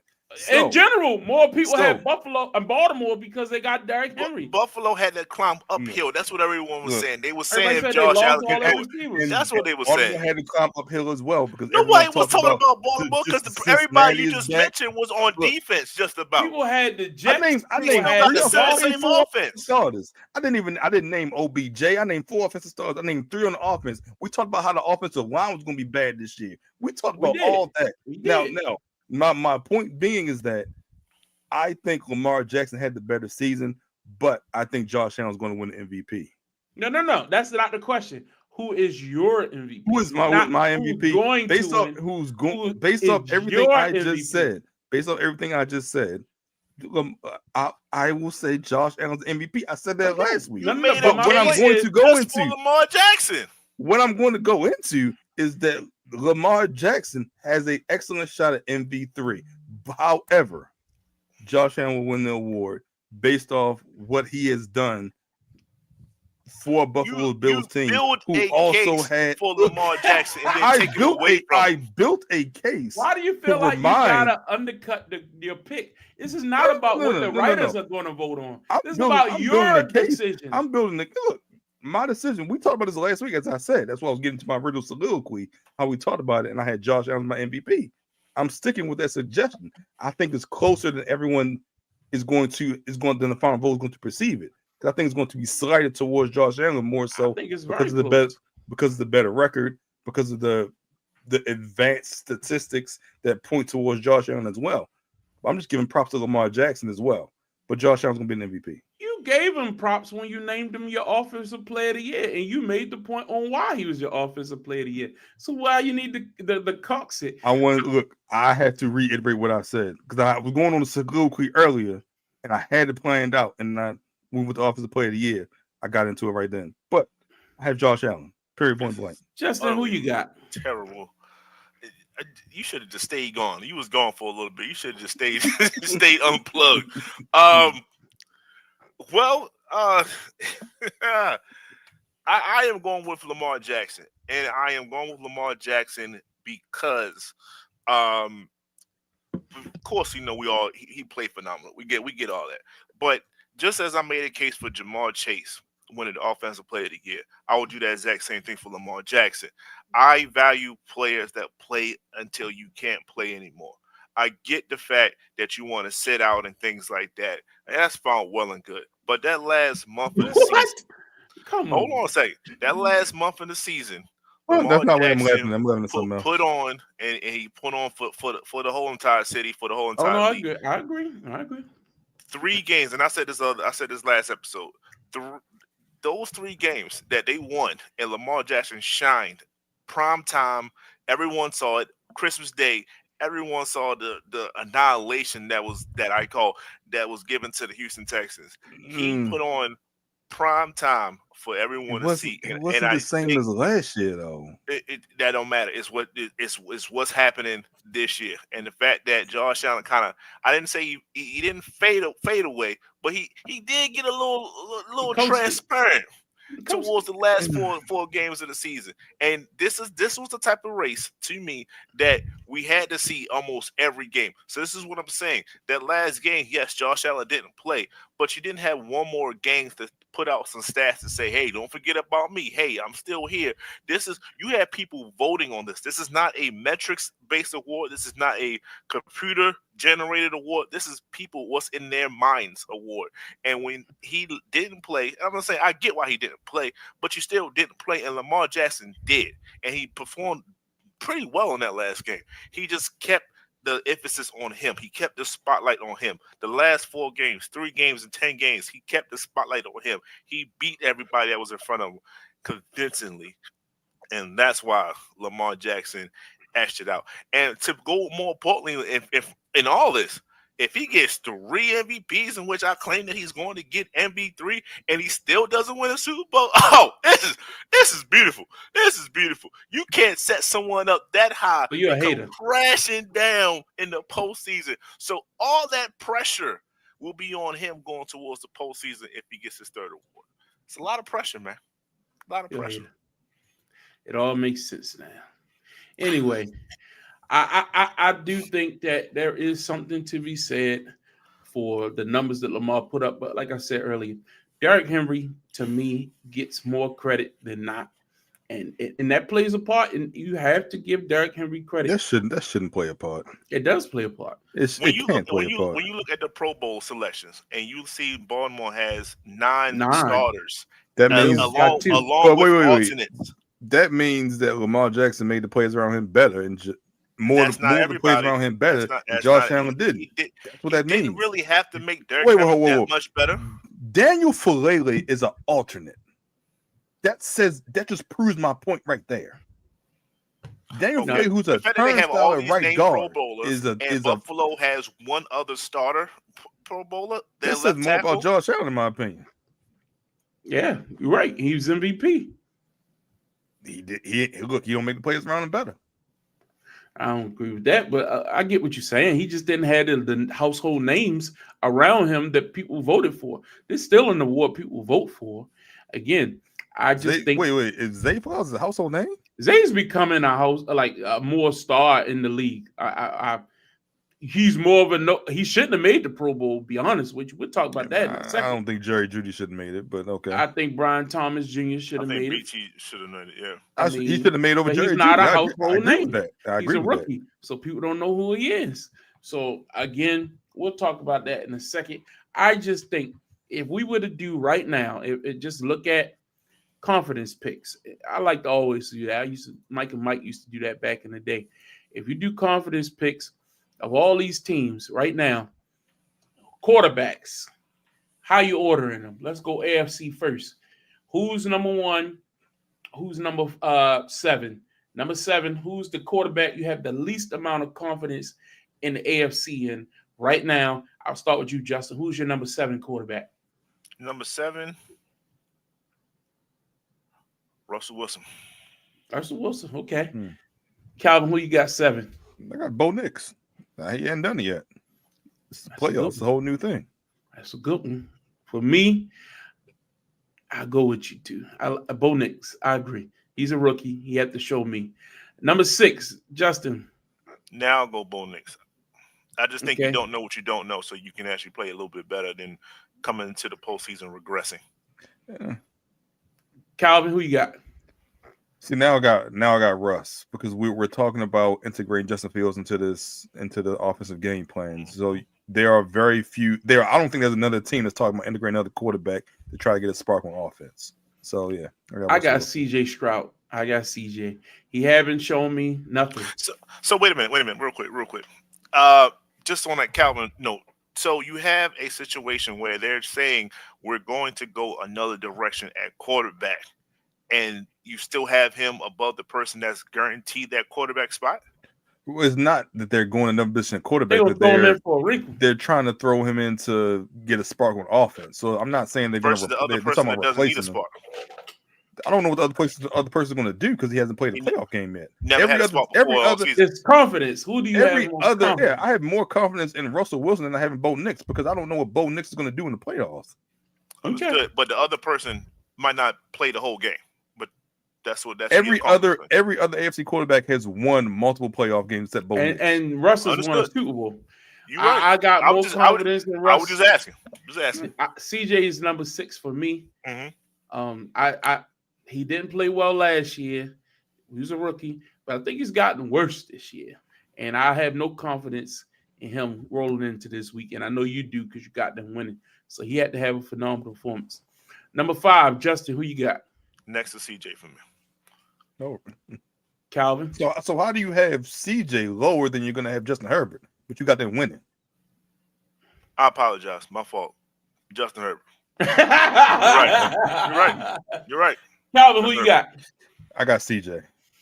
The offense as a whole just scared. I got Russ. I think Russ goes there. I got more confidence in him than the other two, but I just think he's declining. Number 4. Next is CJ for me. Calvin. I got Herbert. I got Herbert there. Number 3, Justin. Here we go.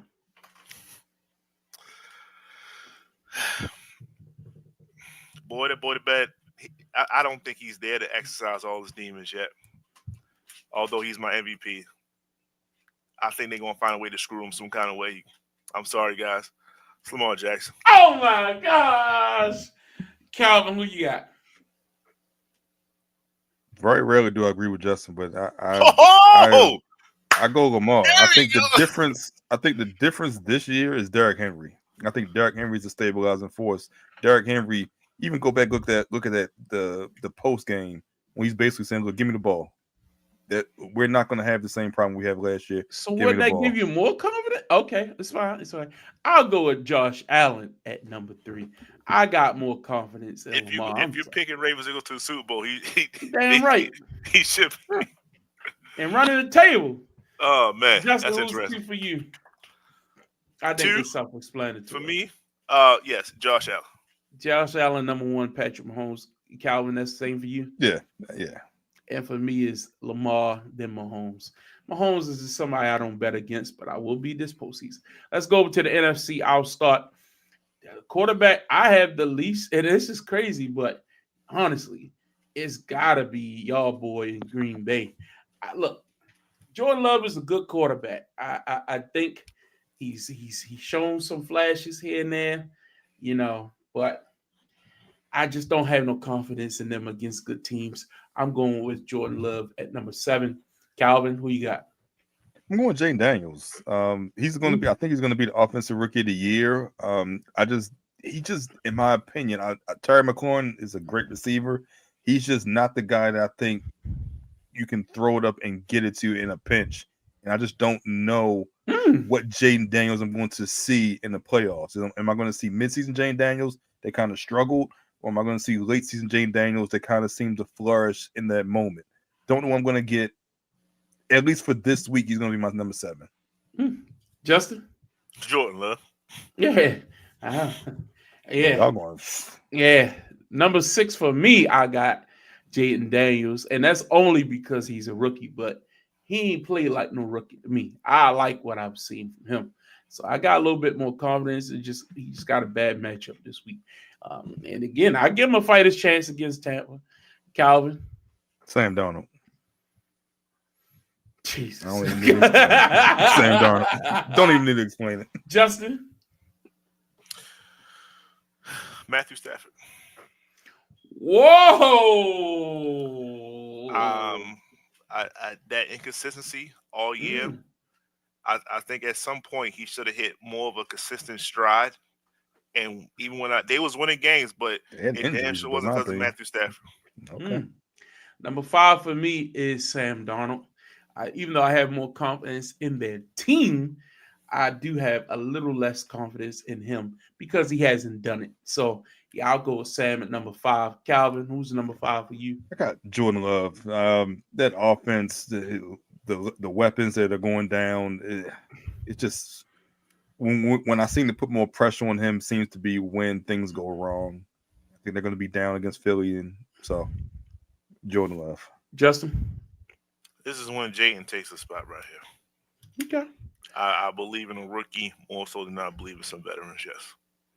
Number 4, I got Baker. Good quarterback, never been a playoff guy, so I had to see it. I go Baker at number 4. Calvin?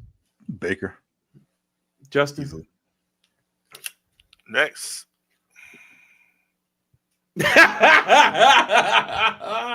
you got? Sam Darnold. Okay. All right. I agree with that. I understand your personal investment in that pick. Number 3 for me. This is tough. But out of the teams remaining, Matthew Stafford for me. Number 3. Calvin? Yeah, I got Stafford as well. That offense, they got to pick it up, but I got Stafford. Justin? Jared Goff. Oh, I think the bottom pause is going to fall out for them, and I think as highly as they're going to push themselves up, he will be the reason why they lets that team down. It's Jared Goff. Damn. Number 2 for me is Jalen Hurts. Yeah, I'm surprised I went this far with Hurts, knowing that he missed the last 2 weeks with his concussion, knowing how bad he's played recently as well. I'm surprised I went this far with Hurts, but I think the team around him is so great that they can win despite any potential mishap that he has, at least to a certain point in playoffs. Yeah. 2 for you, Justin? Jalen Hurts. Yeah. Number 1 for me is... Never thought I would say it. Yeah. Number 1 for me, I got to give him credit, man. Look, at the end of the day, that Detroit Lions offense is not all about the pieces. It's about the quarterback, too. That guy is throwing a rock. I give him all the credit in the world. The man puts up numbers. I'm not saying he's the best quarterback in the league and nothing like that. He's the good quarterback for that offense they run in Detroit, and I have the most confidence in them offensively. That's why I'm going number 1. Yeah. Calvin? Jared Goff, especially Jared Goff at home in a dome. They don't have to leave Detroit until they potentially go to Vegas, and the Super Bowl's in the dome as well. New Orleans. Yeah, I got Jared Goff. Justin, who's number 1 for you? Baker will exercise all demons and put Shaky Baker on a national map. I couldn't remember who you had left. I'm like, what the fuck you got left? Baker, my man. I don't remember him saying Jared Goff, to be honest. He said Jared Goff number 3. That's when he was like, okay, yeah, okay. That's wild. I would do this for defense, but let's get into this Pro Bowl because we got to talk about Pro Bowl for 1 second. But yeah, defense would be interested though if we were to do that maybe another time. So let's talk about these Pro Bowl picks that came out last week. Any discrepancy with any of these 3? Jaden Daniels, Sam Darnold, and Jared Goff representing the NFC. Should anybody else have made it in y'all opinion? Calvin? Okay, me. Baker. Where the hell is Baker at? Like he wasn't like top 10 quarterback this whole entire season. I don't understand what the problem is. I love JD5. Shout out to him. Shout out to Sam. Shout out to Jared. He had to be there. Got the best record. I get all that. But come on, 2. Man. Somebody got to represent somebody else. I actually agree with him. Once one of these guys, maybe the top, maybe Vikings, maybe the Lions, one of them goes to the Super Bowl in an alternative universe, and then Baker gets that Pro Bowl spot. I'm taking Sam Darnold out. with that being said, it should be Baker hands down. That is an upset. That is the prime, the ding ding, ring the alarm, all those things, man. What is going on? If you talk about stats, Jaden Daniels don't belong on this list. He don't belong on there. If you look at his rush yards and passing yards, it's equivalent to Sam Darnold. Nah, it's not equivalent. Nah, the wins don't equate. None of that. Sorry, I don't think that. I thought that was just Baker Mayfield beat 2 out of 3. Yeah. AFC problem with these three. Burrow was the big talking point. A lot of people were saying, but I don't think Mahomes deserved to be on the list. You putting ahead of him? No, I ain't got no problem. A lot of people was trying to say Mahomes because they only lost one game. I left this out, right? I figured we was gonna get to a slide like this. This shows how dominant the AFC is over the NFC, and this is why the AFC. It was very hard doing that quarterback ranking you just made up, right? It was very hard kind of getting through that list because there are some heavy hitters, and then I wasn't alone, but I bumped up Patrick Mahomes above all these guys. Because we're talking about the postseason, and that just brings a whole different animal here. But that's still showing so much respect to the AFC and the fact that the guy that only had one loss when he played didn't even make the program, and that guy's the face of the league on top of it. So those other three, Josh, Lamar, and Joe, had to have spectacular statistical seasons in order for you to not put Patrick Mahomes, because he doesn't have it. He doesn't deserve to be there. So I agree with that. But that's how great that these are. If this is the other way, and let's say Patrick Mahomes 15-1 is in the NFC, he still gets that spot. Yeah. He still gets in there. And I don't even think it's hard to see where he goes. So that's why I just wanted. I'm glad this showed up.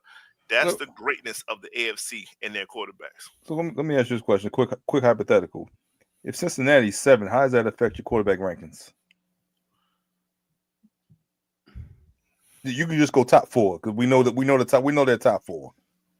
The top I still got Mahomes. Yeah, what were we talking about? I'd probably go Lamar, Burrow, and Allen. Because Burrow has done it in the playoffs before. We've seen him beat Mahomes in Kansas City. We've seen him get to a Super Bowl. You have a little bit more confidence just off the sheer history of it. So, yeah, and they've been hot. That's a tough out, man. I ain't hating. I'm just saying they should have handled that early. I agree. I think depending on how you define, I think you got to go, Mahomes, Burrow, Allen, Lamar, Allen. I have more confidence in Lamar going into Cincinnati and winning, especially a high scoring game, because we've seen that twice already this year. So I say Cincinnati. I say Joe jumps up to 2, only because of the weapons that he brings along. That's fair. He is an accurate quarterback. He did put up those stats, but he's bringing a bazooka in Jamar Chase that's waiting to get a new leash on life, and that would have been in postseason. So he's bringing back up where the other guys, they don't have that kind of a weaponry behind them. It's weird because I think that in that same scenario, I still think Mahomes is the only one that can go into be the visitor in each 3 of those scenarios and win a ball game. I don't think Burrow beats Lamar. I don't think Allen beats Lamar. So a bounce here or there, any of these teams. I guess my thought is I guess my point is I think Lamar can. That's where the MVP-ness comes out because he will make that. Lamar has to show his MVP prowess in the playoffs postseason. We all know this. I'm not even. I hate that argument because MVP is the regular season. So if you want to separate the two, let's do that. You got to bring it in the playoffs. It's not that. It's like a James. Let's bring up James Harden, right? Prime James Harden. He will do phenomenal in the postseason, in the regular season, and then fall off in the postseason. We see Lamar Jackson be phenomenal. It doesn't matter who's in front of him. He's destroying everybody. And he gets slightly conventional. The problem I have is in that argument, you're basically saying if he throws for 350, 4 touchdowns and loses, it's okay. Because he was not the reason they lost, even though they lost. Still need to. That's the problem I have with that argument. You still need to put. Because you're saying we want to see numbers. We don't want to see wins. No, we want to see the reason. If you see numbers 9 times out of 10, it will contribute to winning. That You is the don't want thing. to see a loss. If you don't show Lamar up Jackson 9 times didn't out win of his 10, game. no. If Derrick Henry runs for 150 and Lamar throws Well, that's 15 fine. passes, no, it's not fine because Lamar is the reason that they won. That's the problem I'm having with that point, with that perspective. You're saying Lamar has to win and be the best player. Okay. He What I'm can't saying just be is, one other. if just like last year, right? When he had a chance, like, yo, you wanted Lamar to run a little bit more, put his impact on rushing a little bit more than what was shown against Kansas City. He left y'all wanting more. Like, yo, I believe you could have put a little bit more out there. I believe you tried If you your give best. me all you got, But you didn't give me can't be mad at everything. Okay, so let me ask you this question: If the Ravens win the Super Bowl and Derrick Henry is the MVP, how do you view Lamar then? as a champion. Yeah. No, because no. You're saying you're going to say he was the Super Bowl MVP. Now the bar gets pushed. I'm not going to because say he wasn't the best player on the Who's Super Bowl gonna say winning that? team. You know what happened? The first time Peyton Manning won a Super Bowl, it doesn't matter. He wasn't the best This player is on not the field. this is not basketball. You got to be the They was finals running MVP. the football. Nobody cares. Who got running game MVP? was the best. Who got MVP? They by default he got it, but Okay, he wasn't that's like my point. That's my point. So if Derrick Henry wins the MVP, Super Bowl do MVP you view is Lamar? not held. It's not held as high as Finals MVP. It's not. It's not. It's do you have a Super Bowl championship and then he'll have maybe 3 MVPs to go with it. How many times was Mahomes Super Bowl MVP? Because he was legitimately the best player on the field. How many times? He said once or twice. It's 3. Mahomes got it every time. He got it every time. It's 3. He didn't play the best every time. He had what one? I thought Tyreek Brady has once. what 5? Am I 5, 4 or 5? The fact that you even got to think about it. Back and forth, Who cares? It doesn't matter. No. It does matter because you're bringing up Lamar's lack of postseason. And my point was if he throws for 350 and 4 touchdowns and loses, are you okay with saying he does not perform in the playoffs? Or because it was probably the defense extremely let y'all down. So therefore he showed up in the playoffs, but it's okay. To go with that, that's a problem. You know so what I don't talk about Josh Allen the same way they talk about Lamar Jackson? Because Lamar, if you look at Josh Allen's playoff because he lost in overtime, and that's a goal or something. Because he lost in overtime. They actually shows that hey, you did everything you could do. That's all people care about. If you go out there and give your best effort and match what we used to seeing you do in the regular season, in the postseason, so nobody can hold that against you. So the goal is not to win Super Bowl. The goal is to not be the reason your team lost. I think you're just being stubborn for no reason. This is an easy question to answer.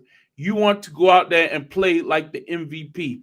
The result will take care of itself if you do your job. If you lose, hey, I know you did everything you could do. Then we can look at John Harbaugh. Then we can look at the defensive coordinator. Then we can look at the defensive players on why didn't y'all do what y'all do and you squandered an excellent performance by the MVP. But if you don't show up, MVP, that's it. If you don't show up and don't do your part, then people are going to be looking at you like, well, dog, you ain't do what you were supposed to do. That's perfectly fine. So originally, why did Justin bring up Lamar's lack of performance in the postseason? We're talking about two different things. What he has done in the postseason to this point does not match up or relate to any way to his MVP regular season. When Lamar's on point, and you know this better than anybody else, when Lamar is on point, he actually gets to a point where he makes the defense look stupid at times. He makes the defense look like I am not prepared to play against you. That's what I'm saying. If he can get to that level in the postseason, then there's no team that can stop him. Period. Because I've seen that statement you just said, you did not mention wins and losses. That's my point. Because that's a win if he does that. No, he's not. It doesn't have to be a win. That's what I'm saying. It can be. If it's not a win, are you okay? That level. But what I'm saying is, if you lose and you don't perform to that level, then I'm asking why? What happened? Where was the drop off? I'm asking all these questions happen. But like when Larry brought up Josh Allen, that was a very good point. Josh Allen performed spectacularly. It was one time. So you're saying one performance changing your entire career to this point. If you look at Josh's career playoff numbers, pull them up because they were talking about it the other day. He has like 12 touchdowns, maybe 2 turnovers or something like that. It's crazy. Like he puts up numbers. Now, are you going to say you still got to get it done? Of course, you still got to get it done. Okay, but at least your drop off ain't that bad. We've had this conversation how Josh Allen has played more wild card games than Lamar. which means Lamar had a bigger regular season. Josh Allen has a passer we rating can go in of that circle as 100 well. with 2,723 yards, 21 touchdowns, and 4 interceptions in all his playoff game career. You got to give him credit for that. Like 21 touchdowns and 4 picks in 10 games. Now, I mean, look, call it what it is. You could say so. We're averaging 200 yards a game, and we're excited about those numbers. that's almost 3,000 yards. You got 2,700 You said yards. 200 yards in 10 games. 2,700 yards, 21 touchdowns, okay. and 4 picks in 10 games. Like, I mean, look, at the end of the day, it's a wins and losses business. You want to say you're a champion at the end of the day, but you also want to put your best foot forward to give your team an opportunity. And yes, that image of him losing with 13 seconds left on the clock will always be in people's minds, whether you like it or not. The man thought he did enough to get the win and walk off the field, and he lost. So, yeah, that sucks. It sucks. So, yeah. Anyway, that's the Pro Bowl for them. NFC, running backs, Saquon, Jahmyr Gibbs, and Josh Jacobs. Any issues with any of these guys? I think these are hands down the best 3 in the NFC this year. Anybody else? No, I ain't got no problems. AFC, Derrick Henry, Joe Mixon, and Jonathan Taylor. Now, this one here, I don't know. This is kind of shaky for me. Look. Now, this is Cook should have been in my opinion. So now we're talking about one less Buffalo Bills a Pro Bowler because of what? Excuse me, of what? Yeah, 1,000 yards rushing, which is in a lot. He had 18 touchdowns or something like that. A lot of touchdowns. He should have been in. A lot of touchdowns. But I get the 1,000 yards ain't really that impressive for running backs when Saquon 1,000 yards with 18 touchdowns and you're the second best record in the AFC. No, I agree. I agree with adds that. Up. I agree. He deserves at least a nod here. Justin, your thoughts? I want to go back a slide. I think Bijan maybe should have got the nod. Over who? Over Jahmyr. Only because Jahmyr had to split carries for as much as he did. And then when he showed up when Montgomery went out. So I won't take that away from him. The only reason I say no is Bijan was it from day one. He had 15 touchdowns before the last week of the season. Yeah. So I think he was second in the NFC in touchdowns. He got 4 more. Week 18. Right. And everything was clicking all around you. But Bijan got a case. He got a case to be in there versus, I think, more so than Cook. Well, one of these guys will be in the Super Bowl, so it won't even matter. But yeah, going to that one, yeah, it's probably Cook. Only, we just don't think of Cook being a dominant rusher, and that's probably his downfall. He gets in the end zone though, and that's because a lot of that. I'm not going to give everything to Josh Allen, but when you only run for 1,000 yards, clearly you're getting a lot of goal line carries because somebody got you down there. Let's call it what it is. Next up, wide receivers. This one's interesting. Justin Jefferson, CeeDee Lamb, Terry McLaurin, and Rossai Brown. Okay, I'm in Rossai Brown. Yeah, you know that. Any issue with any of these receivers in there? I know I've heard some scuttlebutt about CD. CD put up numbers this year. And this is a numbers type of deal. Anybody have any thoughts? I thought AJ for a second, but I got to look at the numbers a little bit more. That was my first thought. I don't think he had that standout year. Remember, he was complaining about his touches for reasons just like this. My only pushback, maybe. No, Malik Neighbors was balling, man. He had a hell of a rookie campaign. Yeah, he had a lot of targets too. So nobody. I would have to see his stats versus some of these guys. I know Amon Ross, his stats ain't the greatest. I know that. I thought he had a lot of big plays. J-Mo took a lot of his big plays away from him. But he's still Jahmyr Gibbs too. No, he still caught 100 balls, 1,300 yards though. I'm just saying.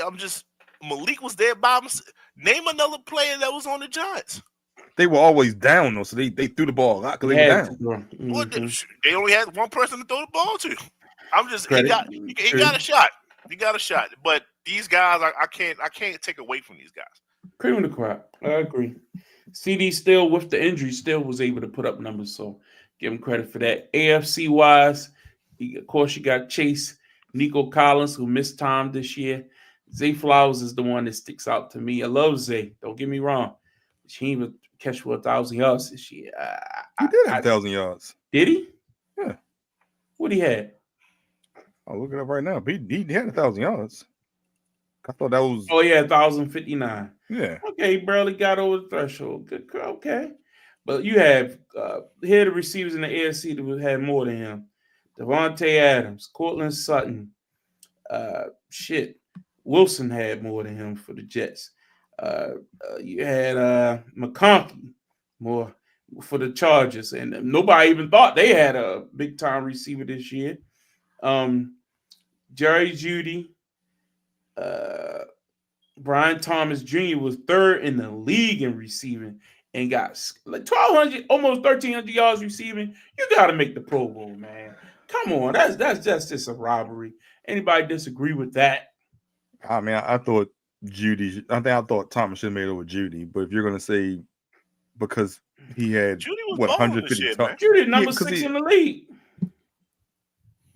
1,200 yards receiving. It didn't help them win. So in the playoffs. This ain't Jerry Jeudy. No. Yeah. But he had some big games. Hey, so is this about winning or is this about numbers? I mean, Nico did Nico have 1,000 yards? That's a good point. He had 1,006. I don't think Nico had that great of a season this year. He had 1,006 yards. He was injured too. He was. He missed like 4 or 5 weeks. He made this off reputation. Yeah. He had 7 touchdowns. So he had less yards than Zay. I don't think Nico should have been there. Less yards, less receptions.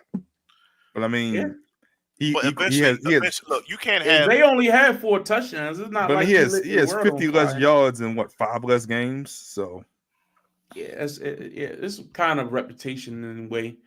Yeah, Nico, I agree with that. I think they was like, we're gonna let another year with no Ravens wide receiver making the Pro Bowl. I mean, Lamar thrown it to somebody, right? I really think they just got him in for that, man. Can't keep giving out MVPs to a guy and y'all say he ain't throwing to nobody.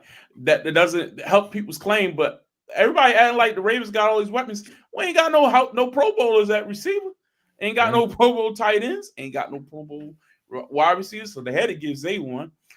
Speaking of tight ends, you got Kittle and McBride. Shout out to McBride. Had a hell of a year.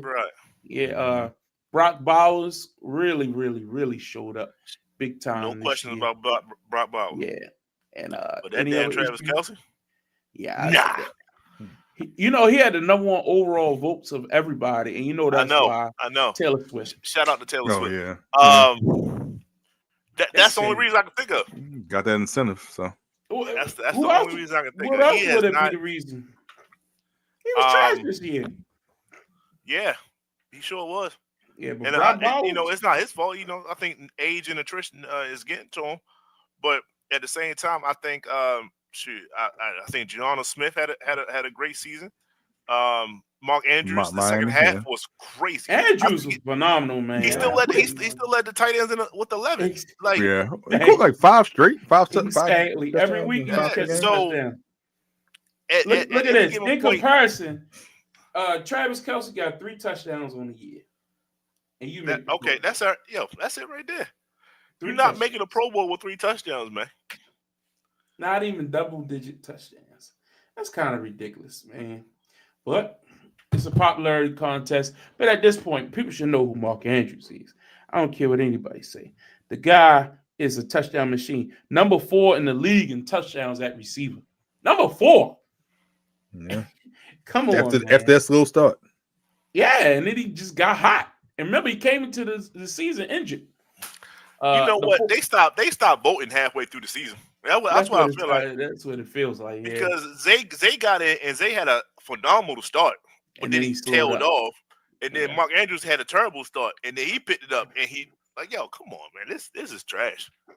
Look at this Bateman with 9 touchdowns. Jesus Christ. Jeez.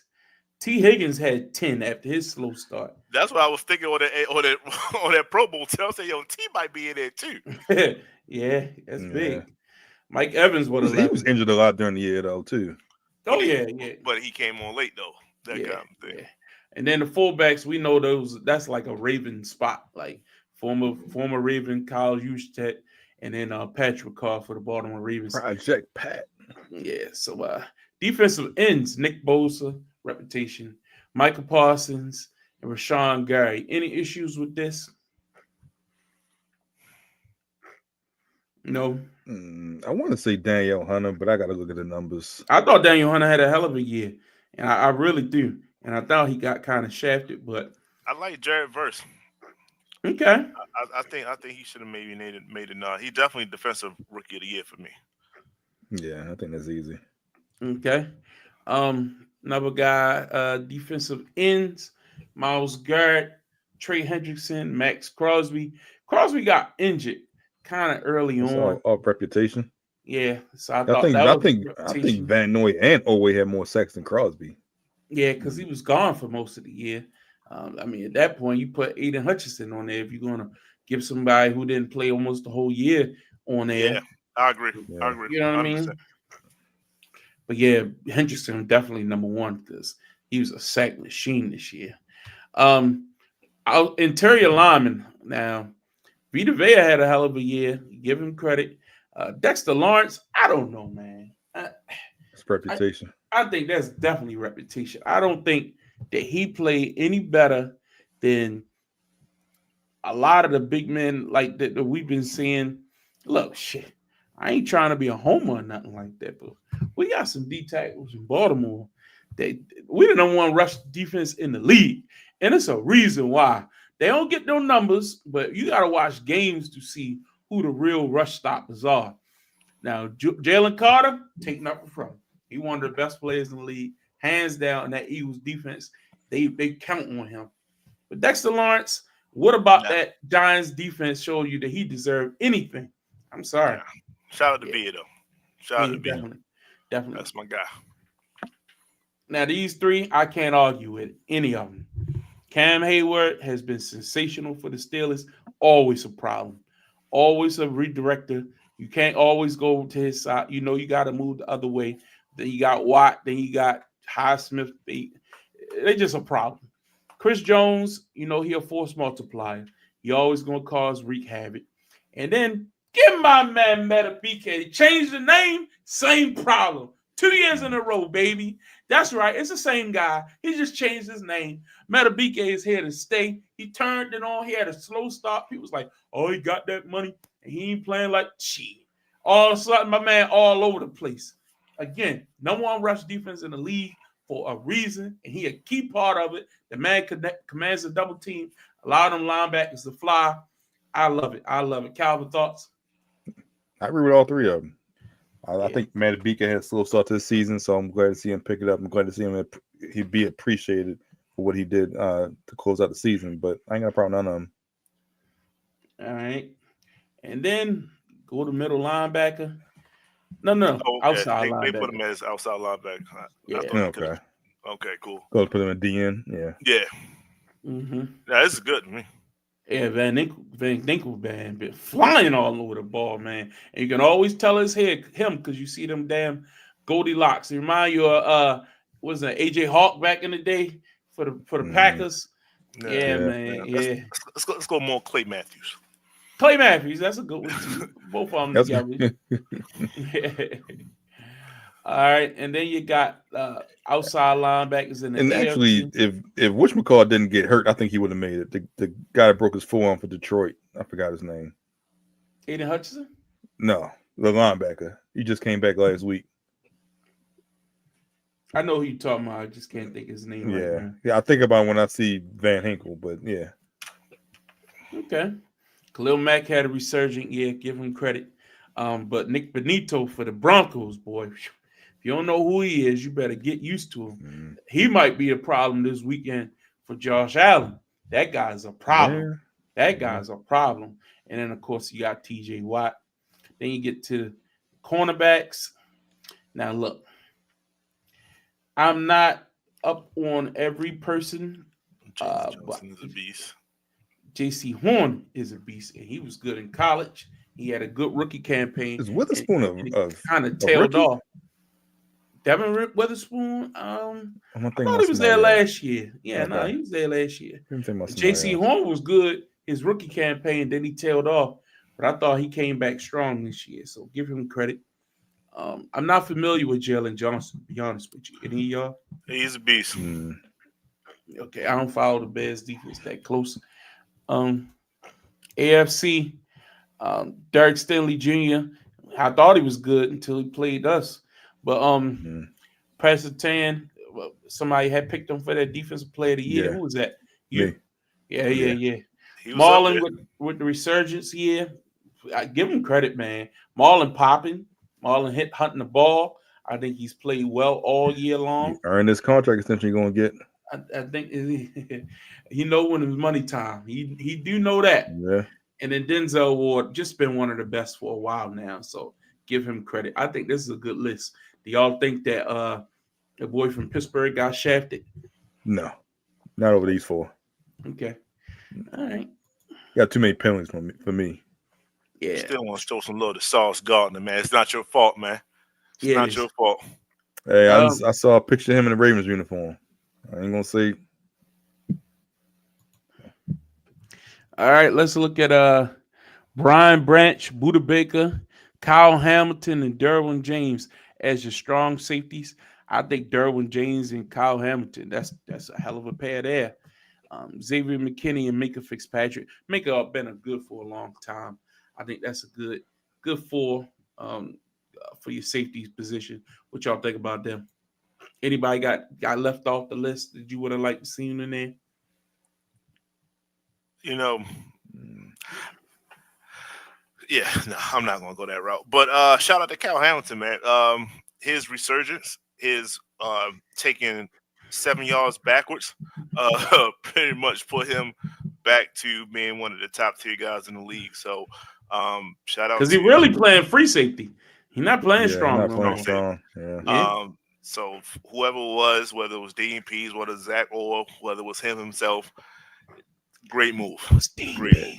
Jimmy Smith's explanation about Marcus Williams was real interesting. What did he say? He basically said he didn't want to hit, and he was that way when he came in. Injury? No, he said he was that way when he came in, but it just became more evident when he wasn't getting turnovers. Remember his first year, he had like 4 or 5 interceptions like the first 3 weeks. Mm-hmm. And remember, then he broke his arm. And then he broke his arm. So they said, look, you can't be in a John Harbaugh defense and not want to hit, and you're not causing turnovers either. And that's what ended up happening to him. That was his explanation. So yeah, it happens. You lost his fastball. And then your kickers, you got Chris Boswell and Brandon Aubrey, Cowboy, and a Pittsburgh Steeler. And then that fast guy they got down there in Dallas, Turpin, man, he has some big plays, man. Give him credit for that. As many times they gave up points, it makes sense. Mm-hmm. Yeah, definitely. And that's it. You know what I mean? We've gone through all the Pro Bowlers, gone through all the whole list. Went a little long tonight, but I thought it was worth it. I'm excited for this week's NFL playoffs. Any final thoughts, Justin, before we get out of here? No, man. We hit on a lot of things, man. We covered it all, man, to me. It was just a great show, great playoff preview. And we'll come back next week and see that I was right. Calvin, any thoughts? Yeah, look, excited for this weekend. This is, one of the best weekends in football. Appreciate the shares tonight. I was getting the links in the comments on my Facebook. I appreciate that tonight. But I look forward to this football games this weekend. And then also college football on Thursday and Friday, I think. Yeah. I think it's Thursday and Friday. Yeah, a lot going on, guys. We could have went 3 hours tonight, but NFL weekend we had to do a full preview. But next week we'll be down to divisional games. We'll have a little bit more time. Don't have to do all superlatives. We'll get into covering some more basketball and college football and all that good stuff. So just make sure you tune in. Next Tuesday, we'll be back at our regular time slot Tuesday nights, and we'll be getting back into some NBA because there's a lot of stuff going on around the NBA as well. Including the trade Jimmy Butler. A lot of stuff happening, man. That Jimmy Butler stuff is hilarious. And we will get into that. That's what I meant to say. Why I was checking and something came up about an injury. I'm trying to figure out who it was. It said Kristaps Porzingis headed to the locker room. Testicles. What happened? Somebody kicked him in both. He must have got a shot. Must have got a mad. I was like, what? Shot. They typed that out. That's crazy. Yeah. What happened to groin, yo? Groin's supposed to cover all that. Yeah. Groin's supposed to cover Jeez. all that. From like your inside hamstring joints to your lower midsection. Yeah, It's supposed to that's cover all hilarious. that right there, yo. People don't That's need kids. It's 2025. They are loose and free now. All right, pause. But anyway, thanks a lot for joining us tonight. Pause. That was the We best pause of your appreciate life. That was the best pause of your life. We appreciate y'all, and we'll be back next week for another edition. Get off the damn fence. Y'all have a good one. Good night. Yeah, it was at some point.